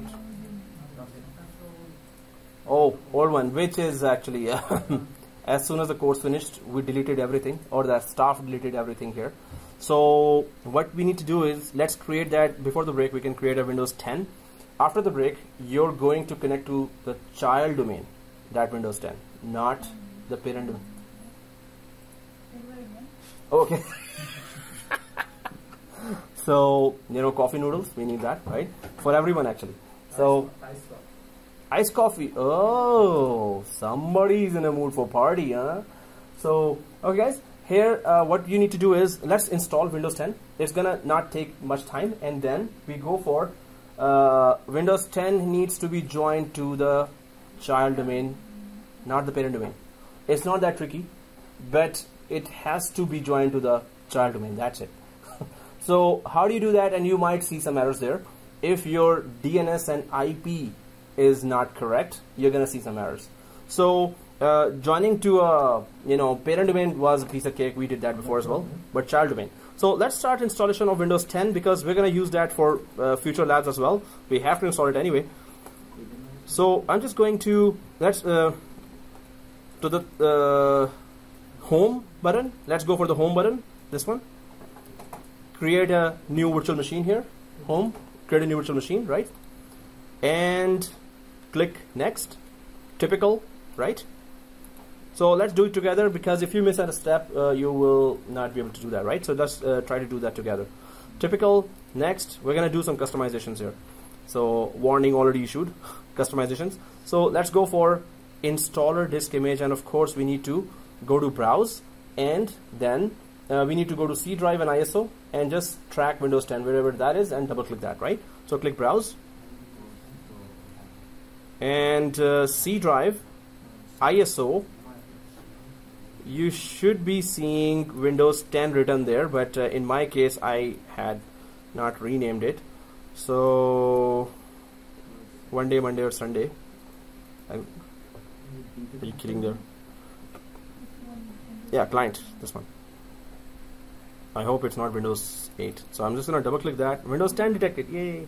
Okay, anyway, so double click Windows 10 and it should show this, Windows 10 x64 detected. It says that, right? So click next. Everyone there, right? Windows 10, C drive, ISO. There is a Windows 10. Double click that, Yeah, that's it. and then there's a No, client. it's not detected. It's not detecting how you run it. Now it's There's this one. another name. So you see this one? Yeah. It's not this one, okay? Another one? Yeah, this one. This one is not. Start with the 10582. Yeah, this one. is Same fine. file. 10.5.2, the latest one, right? We got it? Windows product key. Yeah, double click that. Even if it says that, it's okay. Next. Oh no, we're gonna skip that. It's a trial version for 90 days, so there's a skip button, or you don't put a key and click next. Don't put a key. So next, and do you see this, guys? The trial, we're not putting anything here, right? So if you click next, it say, whoa, warning. We say yeah, whatever. So and press yes. Go ahead and press yes without putting any key there, right? Yes. And guys, here be careful. Just put your first name, put your course name, because these are public machines. There are other courses going on in those machines, so staff is looking for those unnamed virtual machines because they're taking space, and space is a very crucial commodity here. So if you don't put your name and course name, those machines will be deleted. Keep it on C. Windows 10 70-741 and your first name. Your first name and your course name 70-741. If this is very crucial that you do that, right? You do that, right? Location, it's okay. C drive. Yeah, that path is okay. All virtual machines are normally there. So, okay, guys. Next, you're there, right? Sorry? No. Windows 10, no. Next. So, space 100 doesn't matter. It's thin provision. Thin provision means that it's only going to occupy that much space that you install the software. So whatever the software takes, that much space it's going to take. And let's not keep the folder messy, so go for the top option here, single file. And next, let's customize hardware. Always customize hardware. So we have two machines, I think 88 GB or 44 GB? 4 GB? So we can just give it 4 GB as well. What happened? There was a O. So so 4 GB and 2 cores. 2 cores. 1 processor, 2 cores, right? 1 processor, 2 cores. 1 processor, 2 cores. So 4 GB RAM, 1 processor, 2 cores, and of course our let's keep it temporarily on VMnet 8. Let's keep it temporarily on VMnet 8. Keep it temporarily on VMnet 8, so it could get you know, that activated for 90 days. So close. So this is it. First is 4 GB memory, 1 processor, 2 cores, and temporarily on VMnet 8. Later we're gonna just put it back to that VMnet that we selected, I think 15. So click close and finish. Yay! So when it starts installing, then we can take a break and go for that coffee noodles. Oh yeah. Well, we cannot actually copy that. That's a natural thing, man. That's, how do you do that? The rhythm is so cool.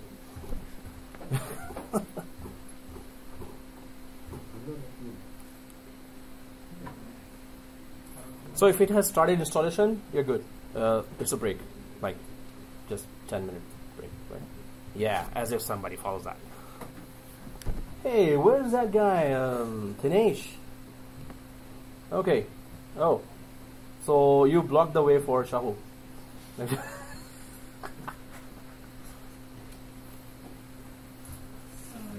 No problem.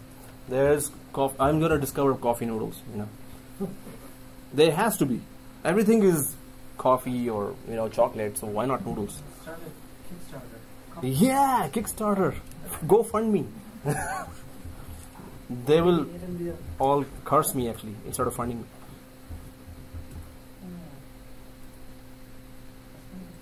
Wow, it didn't start even. Seriously? That's bad. Oh, there's a free refill. Cool.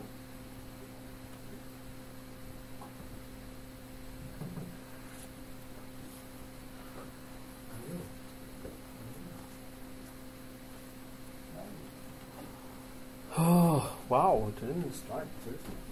Oh. Let's give some rest to our eyes as well. So, server 1, server 2, I'm gonna copy there. I hope I remember. Oh yeah. So this is, can you just note down, because I need to add you to the Google group, I need to add you to the machines as well. So am I recording that? No, I need to pause that. Oh, I'm recording that. Pause. So resuming now, and Windows 10 Enterprise Edition, just recording that.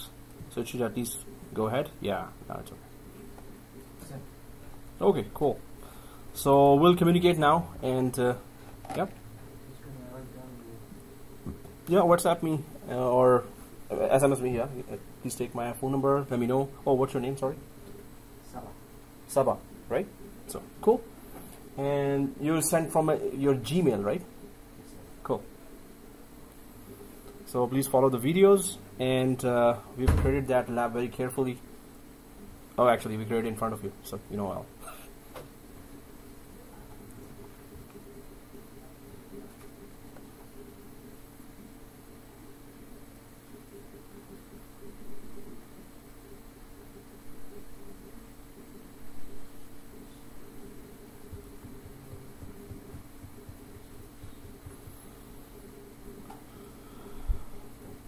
Okay, so I was recording that. Thanks. Resume. Oh, resuming now, not resume. So here, let's do. You know the live migration from on-premises to cloud. That's the biggest challenging lab in the cloud class on Saturdays going on.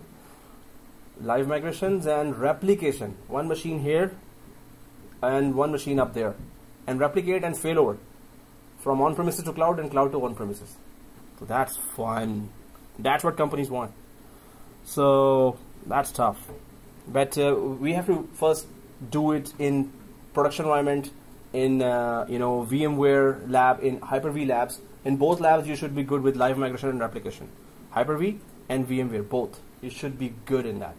Every company, if they have VMware, they will ask you to be expert on Hyper-V as well. If they have Hyper-V, maybe they will ask you to be expert in VMware if they have it in some branches, right? So majority of the scenarios like that. Create those. So do the course and then create those labs and redo them. Keep doing that. So we did live migration on Hyper-V, right? And we did replication on Hyper-V as well. Redo those labs. But VMware version of that, how VMware does it. And when you are done with that, then how in cloud we can do that in AWS and Azure environments. So, and then how can we connect the local hybrid environment to on-premises to cloud? And then how can we migrate the machines and how can we upload everything, right?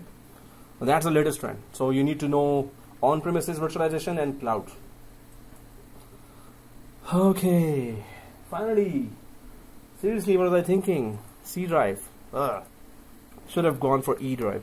What they do, like in the data center state. For Azure, sorry? You already have in your company? No, but my concern is like US has their own jurisdiction, right? Oh, so Azure has regions. Azure US region, Canadian region, European region, Singapore region, they have. So compliance is okay. Compliance? So you don't use US region. Now my question is, like, US is all over, right? Yeah. So if they get access. Well, they can access any of those other computers anyway. All you need to do is have the best hackers and they can access anything you want. So it's not US, it's any government. pay millions to hackers and they can access anybody else's machines. So this is a continuous concern, a general continuous concern. But how good latest security is, just implement that, and cloud has done that already. Whatever they can secure, whatever they know, latest security protocols, they have that. Okay, guys. So yeah, they can hack our networks as well. You know, we are not connected to cloud. They can hack our networks better because we don't have latest advanced security, but cloud has latest advanced security because they spend billions to secure that. Companies don't spend billions to secure their on-premises networks. So that's why banks and governments are going to cloud.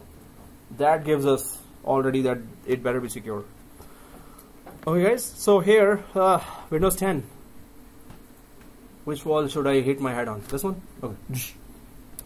Oh man, what a waste of time. So Alan Reed logs in. Okay, so since Moses has done the lab, so let's go for the next topic.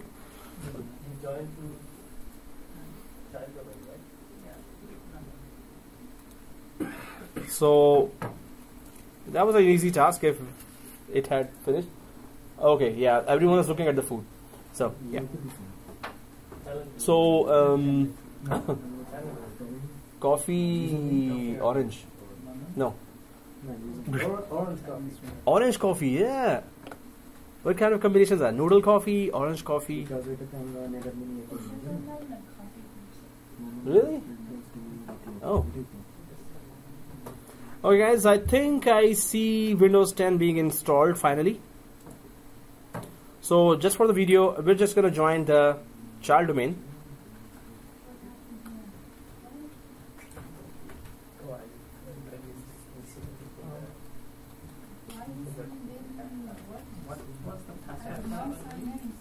Password 1. Yeah. Somebody press enter, so the solution should go ahead. Oh, that's good. No, the sign did not. Alan Reed. No, that's the local account that was created. So you can follow now. You can stay here, and I'm gonna be doing that lab now, right? Like sign in with Alan Reed? No, this is the local account that was automatically created, okay. But we need to join this to child domain. So let's join it to. So I'm already logged in here as well, guys. And of course, did we? Yeah. So I'm on the same stage where you are. So if anyone on this page, we can just try now, and you can also join the domain. Oh, okay, no. So I don't have the domain, so I'm not going to. Oh yeah, but we have Windows 10. Now you don't have to install Windows 10 at least. That's good. So, okay, guys, here CMD.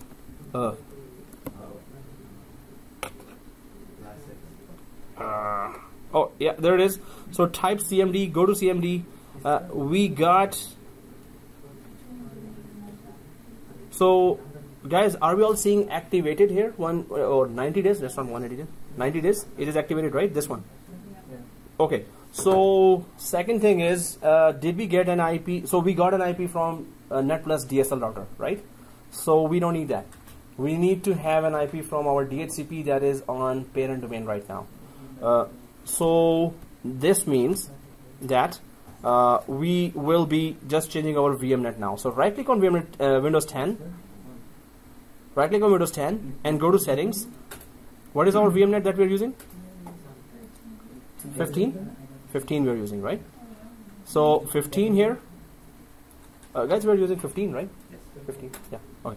So 15, and then so because our domain controller is on 15 and our Windows 10 is on 15, so it's gonna communicate. Now it should have gotten the password or IP, actually, not password, IP from our DHCP, local DHCP, right? So I need to know that as soon as I change from VMnet 15, did it get an IP from our local DHCP here? So I'm just gonna go for that command prompt here. How do I go for the command prompt? Right click here, and so command prompt here, admin. Command prompt, admin. And yes, and simply ipconfig. Man, we're going slow. Yes, sir.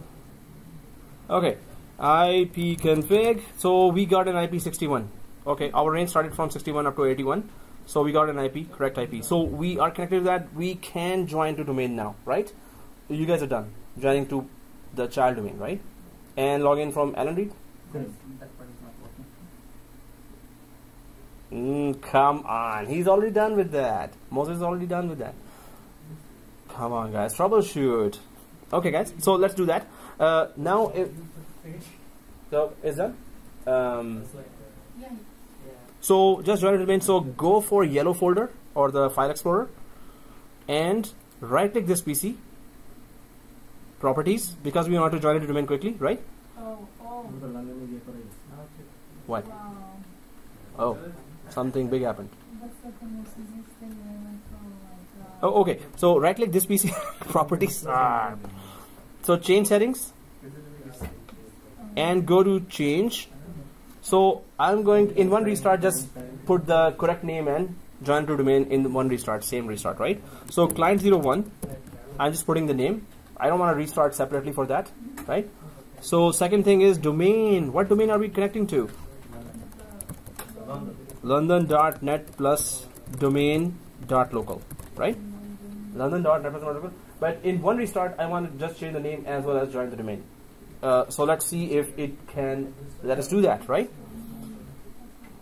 So I'm just gonna press OK. Now, sir, you're okay. You got the regional support. Thank you, sir. So teamwork. Teamwork, yes, it's a teamwork, exactly. So London.netplus.local. If you're there, press OK. Go ahead, press OK, and I hope it just communicates. Good. Okay. So you should be seeing credential screen here, and username password is. Administrator. Yes, administrator of London.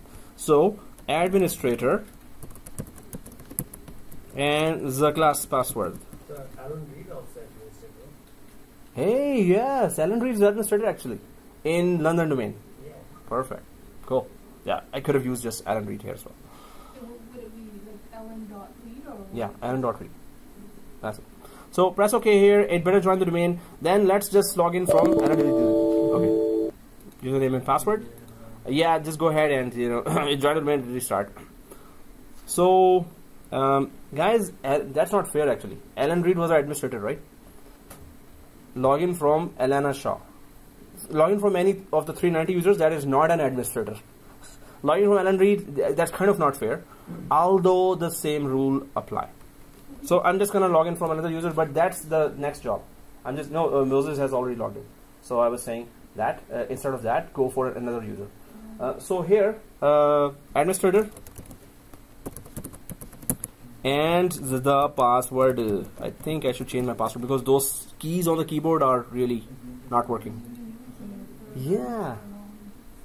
Okay. Welcome. Go. So when it comes back, I will log in from a non-admin user from Windows 10 machine. That non-admin user lives in server 1. So while it is joining the domain now, Windows 10, I will go to server 1 just to check which other user out of the 390 users I can use, right?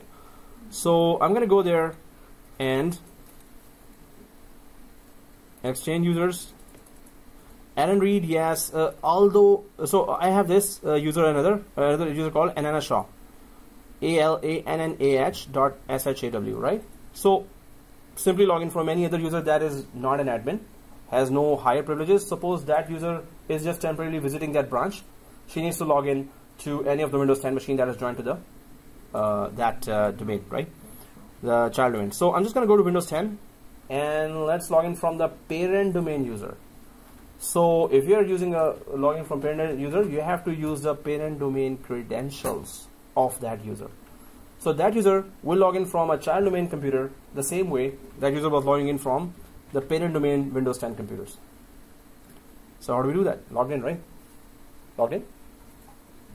So what was the problem?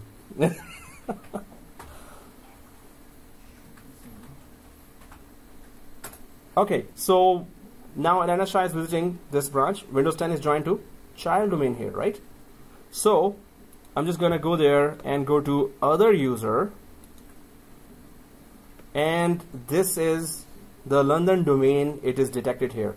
There is no Alana Shaw user in London domain. The Alana Shaw user is in the parent domain. So how do we do that? I simply put Netplus domain. I simply put the name of the parent domain. As soon as I do that and press backslash, you can see that this domain is detected. Now any user will be detected in this domain, right? So I'll just go for any user, lana.shw, Shaw, and then the password is capital PASSWORD1. So this is the password. Password 1, but you have to define that domain. Suppose there were 10 child domains. So you go to the 9th child domain. From there, but you are a user of a parent domain, you only will use your credentials. You have to mention your domain name always when there are multi-domains available and computers are joined to child domain or tree domain. You have to use your parent domain here. That's the only thing.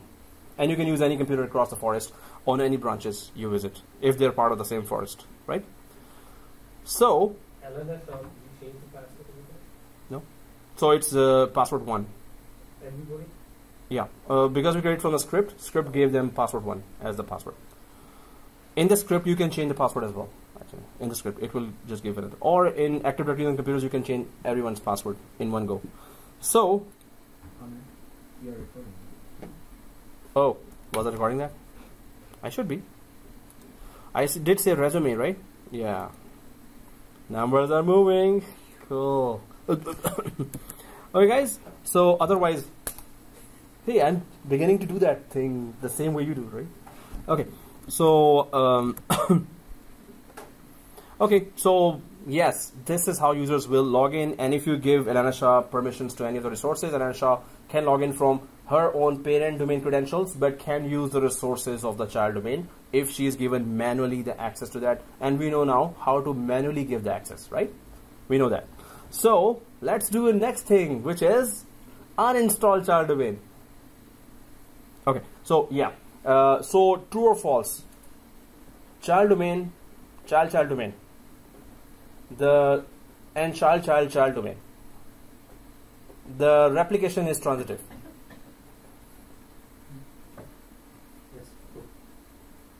So it has transitive relation with child domain, child domain, child domain. Huh? Two-way trust relationship, and it is transitive. Yes.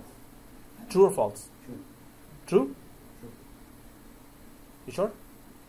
No, when I say you sure, maybe it is correct, but I'm just creating more doubts.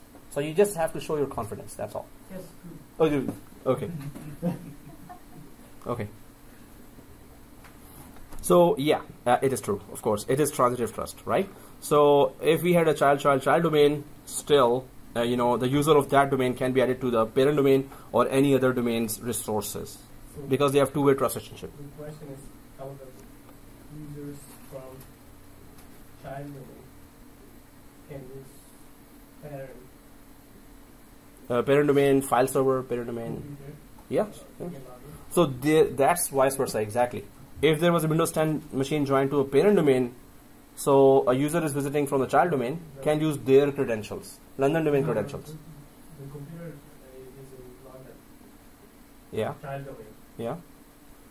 Child domain computer is in London, and parent domain user can use, and child domain user can use that, and parent domain user both can use that. Child domain users, can they use parent domain computer? Yes. Same way. It's two-way. So parent domain user can use that. Child domain user can also use the parent domain computers. Same way we can use the child domain computers. Just like what we just did, they can do that too.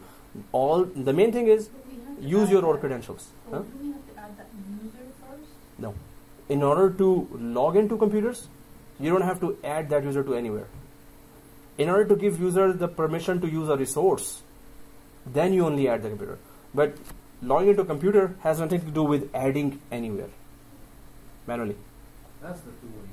Yeah. So trust relationship, when it is created, at least logging in is allowed already. So that, by default. that user already enjoys the respective rights that he has in his location. Yes. So suppose that user is in Toronto and goes to London. That user in Toronto had access to the printer in Toronto. When he goes to London, he still have access to the same printer in Toronto from London. Over the network, just send the prints, right? So you don't have to add it to anywhere. I was just looking at trying to understand Mm-hmm. And then from the domain, current domain, you can do whatever you want. Right? Yeah. So, yeah. Yeah. So the thing is that what we need to do is two things. One is, if you want to give access to resources to each other domains users to each other's resources, you have to do it manually. That's the first thing we have to understand. So we give access to netadmin to administrators group of London, right? So we can add each other's users to each other's network resources. That's one thing we understand. Second thing, if a user from one branch goes to another branch, that user can still use the computers of the other branch, but just use your own credentials that you are using in your branch, right? Use your own credentials anywhere, because it's the same forest that domain is part of. So if you understand that, so here guys, server 2, let's go to server 2 and go to computers in Active Directory using computers. Do you see client 01 there? Right? So I did write these two concepts in previous class, so please do take notes from the previous class as well, that what are the two main objectives that we are going after. So now computers, it has client 01, so we're good, but now we need to remove this domain. So let's quickly uninstall the child domain. How do we do that? Now the question to you is, can we remove the child domain from the domain administrator of London or not? Again, the question is, we're about to uninstall child domain, and domain administrator of London, it's the domain administrator, right? So can that account uninstall the child domain, the whole domain? The domain administrator of London, can that account uninstall the child domain of London? Maybe no. No. So technically, either it's yes or no. Either it's 0 or 1. No. So you're saying only no. the enterprise. Oh, you're saying that? Okay. Because we will put it to test. Yes, you're saying? I'm saying yes, because we created the Domain administrator of London? Okay. So domain administrator of London, you're saying, can remove the that London child domain. Yes, sir. What do you say? No, it used to be at least enterprise domain or something. Okay, that's what you think. Yes, sir. No. Yes, sir. No. Yes, ma'am. Whatever they say, right? Okay. Whatever they say, right? No, I'm still thinking. So domain administrator of London, Okay. will that person be able to remove his own domain? The domain administrator of London domain, can he remove the full domain No. himself? Why? Because you're saying the London administrator, can he remove? The London domain himself? His own domain, can he remove himself? Why would how can I remove that? That is kind of... Why would you? Okay, that question does not qualify, guys. So let's go for next question. So disqualified, sorry. That was a good one. Yeah. Come on, Teach, what kind of question is that? Teach, come Can he on. remove himself from a domain? Yeah, I mean, like, yeah. So it is like, it is... The enterprise domain can do it. I mean, the main Good. enterprise do, like, they can do it. Yes. Hey, what was in the noodles? Come on, tell me. Sugar? Too much sugar. Okay. Sugar in noodles? Now it's stage 2, orange. Oh, it's orange. Somebody's eating continuously. So yes, Just stay away. you're right. So here, so that's a example is that domain administrator of London removing the domain of London. Example is, I'm sitting here and I have a bulldozer and I'm bulldozing the same room I am sitting inside, right? I have to be outside to bulldoze this room, right? So domain administrator is part of the domain that is about to be removed now. So you cannot remove from London domain administrator the same domain that the administrator is part of. Got it. So we're in the same room, we have to go outside to bulldoze this room, right? So we have to uninstall it from, and some students did not agree with me. So I said, please uninstall the Active Directory while logged in from domain administrator. So one student from some classes, they just wanted to do that. Hey, sir, we want to try that. So anyone wants to try, go ahead, and you will see an error. Then you will come back, then log up. So right now we need to uninstall domain. We have to have enterprise admin privileges to do that. So log out from domain administrator, log in from netadmin, which has enterprise administrator rights, and uninstall the Active Directory on this computer. Right? Do we understand what we're doing? Right? So exactly server 2 here. I'm logged in from domain administrator, but I cannot bulldoze this domain while I'm still inside part of that domain. So I have to log out from there, go for an account that has the privileges to install and uninstall the domain across the forest, right? So sign out from here.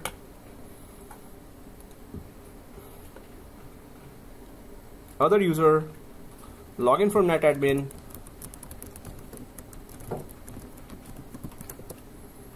and of course the keyboard has to let me put the correct password.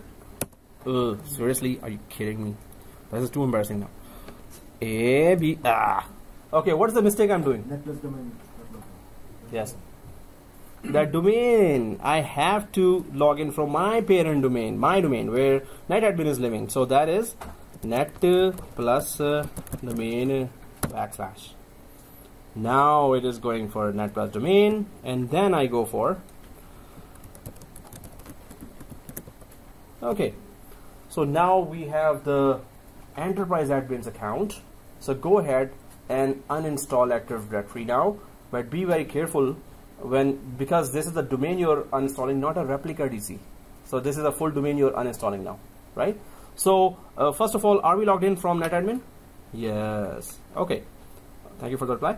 And go for manage and remove roles and features after logging in from netadmin, and remove roles and features. Next. Server 2. Next. Active Directory domain services, uncheck that. Remove features.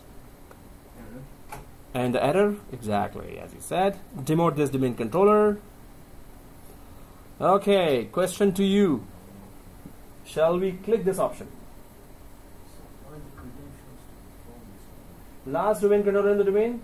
Force. Shall we click that? First of all, let's clear that out. No. Shall we click that? Is this domain controller the last domain controller in the domain? So, yes or no? Is this domain controller the last domain controller of the domain? Yes or no? Yes. You're saying yes? Yes? Yes. Yes?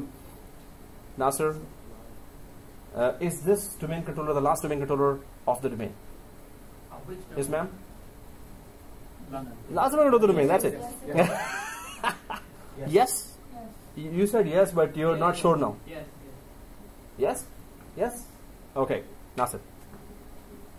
Is this domain controller the last domain controller of the domain? Or not? No, this is the logger. So is it the last domain controller of the domain? No. It is not the last domain controller of the domain? There is another domain controller in this domain? This is a child. Yeah. So it is going to be then. Yeah, I was grabbing you there because you were concentrating somewhere else. Member server after that. So shall I click this option? And saying that yes, this is the last domain controller of the domain? No. So I should not click that. So this is not the last domain controller. Where is the last domain controller? Which? Server 1? Server 1 is the last domain controller of the domain? So guys, is it correct or not correct? That's not correct. How? Tell me. Because the domain controller is London. Yeah. So yeah. So last controller, domain controller of which domain? London dot Netplus domain dot local has only one domain controller. And that is the last one. So it is the last one. But the question, The child domain has just one domain controller. why should we either choose or check or not check? Oh, it's not gonna let you go ahead. If it is wrong information, it's not gonna. This whole wizard will not be successful. Yeah, this is a successful demotion of the child domain from the whole forest. So it needs to know, and this answer, if it is wrong, it's not gonna let you go ahead. It's gonna give you an error. So yes, it is the last domain controller of the domain london.netplusdomain.local. So click that. Ma'am, did you click that? No, I'm actually Change waiting. this tab. Waiting to ask a question. Okay. So yeah. Question is, what did you log in as? Oh, netadmin. Login as NetAdmin. So sign out from domain administrator of London. Login from NetAdmin. How do you log in? Netplus domain /NetAdmin. What will be done? That will be done. No, it's a Netplus domain /NetAdmin. You didn't just set NetAdmin? No. Because it's then going to assume that you want to log in from London domain. Netplus domain /NetAdmin. And then log in and remove the Active Directory. But now you get that new option because it detects, oh, this is a child domain as well. This is not only a ReplicaDc. This is a child domain. So we can see the comparison now. When you were removing ReplicaDc, this option was not there. Now when you're removing a domain, so the root DC gets deleted as well. It now needs to know that is it the root DC or is it the ReplicaDc of this domain. So we say that this is the final domain controller of this domain. So go ahead and just get rid of it. So did you log in from NetAdmin? Yes. So just go to manage and remove and just select Active Directory domain services. So guys, last domain controller in the domain, we did not select the force, we just selected this and click next. Yeah, Active Directory domain services and demote. Yeah, click. Proceed with removal. Click. Yeah, we know that. Proceed with removal, right? Next. Remove all the partitions of the DNS that were created in the Active Directory application partition. Active Directory has 4 partitions, right? This we will discuss in detail in Active Directory sites and services, where the replication topic is there. So Active Directory has 4 partitions. One of the partition is called application partition. Inside application partition, those applications which are totally collaborating with Active Directory, that are totally connected to Active Directory, those applications information is available in the Active Directory application partition. So I repeated the word so much that it's I have to repeat it in English, but we're going to wait for that Active Directory sites and services topic. Sites and services, when we get to that topic, I'm going to repeat that. Right now, application partition of Active Directory says, hey, do you want to remove DNS? Yes, of course, we want to remove the whole domain, so DNS related to this domain needs to be removed as well. It says DNS delegation removal credentials. Yes, we need enterprise credentials here. So click change here and put NetAdmin there. So DNS information related to this child domain wants to be removed. Yes, it wants to be removed. It needs to be removed as well. So click change. It says London. Exactly. So go for Netplus domain / NetAdmin and the password. So it should be like this, right? So enterprise credentials are needed to remove anything in DNS related to the child domain. So once you do that, go ahead and press OK. I hope everyone's doing that. So press OK here. Now you give it the topmost credentials of the forest and check all those options and click. Why do you have to check all these options? Because it has information, all those options have information in the Active Directory for the London domain. We don't want any information about London domain to be remaining in the Active Directory or in the forest. We need every information to be gone for London domain. We don't want that domain. So next, and of course the password. So guys, question to you, will after this domain is removed, will it be a member server or a standalone server? Standalone server means it's not joined to the domain, any domain. Member server means it's still joined to the Netplus domain. It's going to be a member server, or we're going to be kicked out of the forest. Member server is a server that is joined to a domain. Standalone server is that is not joined to any domain. It's just a standalone server. So standalone. So you're saying standalone, member server or standalone? After the child domain is uninstalled, this server will be kicked out of the forest, or member server? You're saying member server. Child domain is being removed now. So after that, it will be a member server or standalone? Member? Has to have, but will that parent kick that child out of the household? No. Okay. Orphan. Standalone. Standalone? Yeah. You're saying standalone? Member server? Member server? Member server? Member server? Member server? Okay. Standalone? I'm gonna go with my first instinct. Standalone? So today something is very good in noodles, right? No, it's always good in noodles, but wow, Today, demote. Okay, let's see. Challenge. Let's. Why did you say standalone? Hey, is it a guess? The previous one. It's different than the previous one. It's different than the previous one, yes. It was a replica server. Yeah. So it was still part of the domain, and when Active Directory was removed, it is still part of the domain. That's one separate. So this should be different because the scenario is different. Yes. Okay. Huh? Come on. Why are you changing now? Because we can only see You tested it. You're seeing it. It is standalone, as you guys said. It is standalone. It is supposed to be standalone. So we were kicked out. This server was kicked out of the whole forest. Yeah. Standalone because the child domain once removed, it does not recognize this server at all. So then you have to join it back to domain because now once the domain is gone, this server cannot be recognized as who was that guy. So domain is domain totally occupies that server. So once it is gone, so forest does not recognize was it a member server or not. It was part of another domain which had no AD, separation of AD administration. So separation just separated it once the AD was gone. Okay, guys. Yeah. So here, server 2. So since you tested it, that's not fair. So you should have guessed it before that. Yeah. Okay. So okay, guys, let's log in from that. Now we go for, seriously, I need to change the password. Those keys have been really affected by my putting the password for 5 years. A, B, C. Why it gave you the option to change the admin password in the last step?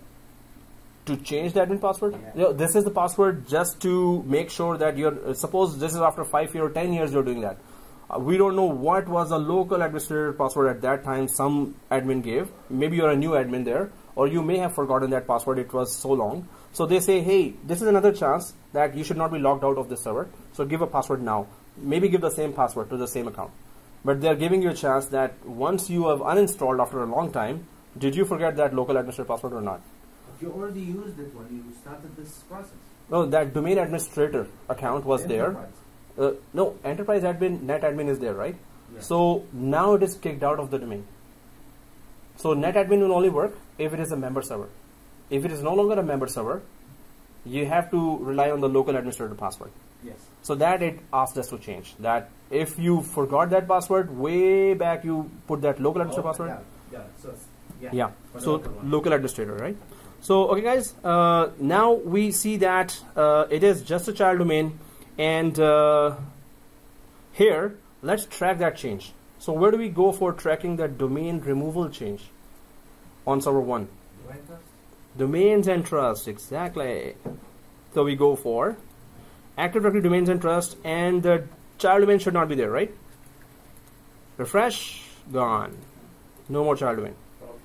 So now we go for tree domain. Yay! I'm looking at Abu Bakr. Okay, so this means the bell rang, and I'm like shivering now. Saved by the. So yeah, if it's this means. Thrice. Okay. This is not even twice now. Thrice means that's it, teacher. Okay, guys. So shut down, and next class we're gonna continue with tree domain. Please watch this last video to refresh your concepts before coming here for the next class. And yeah, next class I'll be coming from George Brown, so it might be 6:45. But if whenever I touch down here, I'll just put in on WhatsApp. So I'm gonna add you to WhatsApp as well. Oh, did you email me your phone number as well? Yes, sir. Okay, cool. So I'm just gonna add you to everything, and then we're gonna communicate on that. I hope there's no snowstorm on Monday. Yeah. Maybe, you never know. Maybe More snow is coming. Yeah.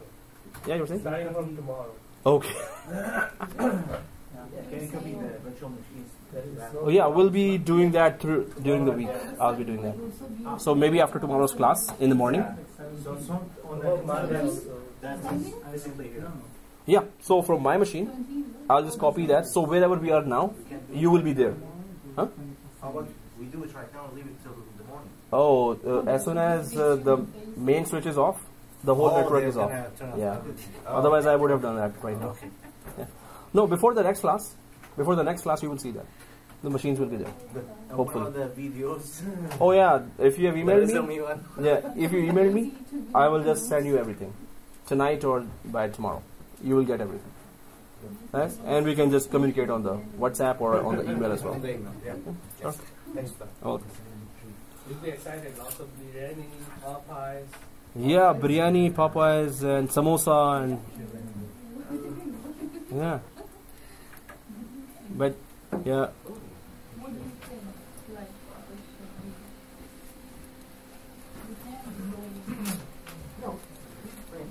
Like, so stopping the video.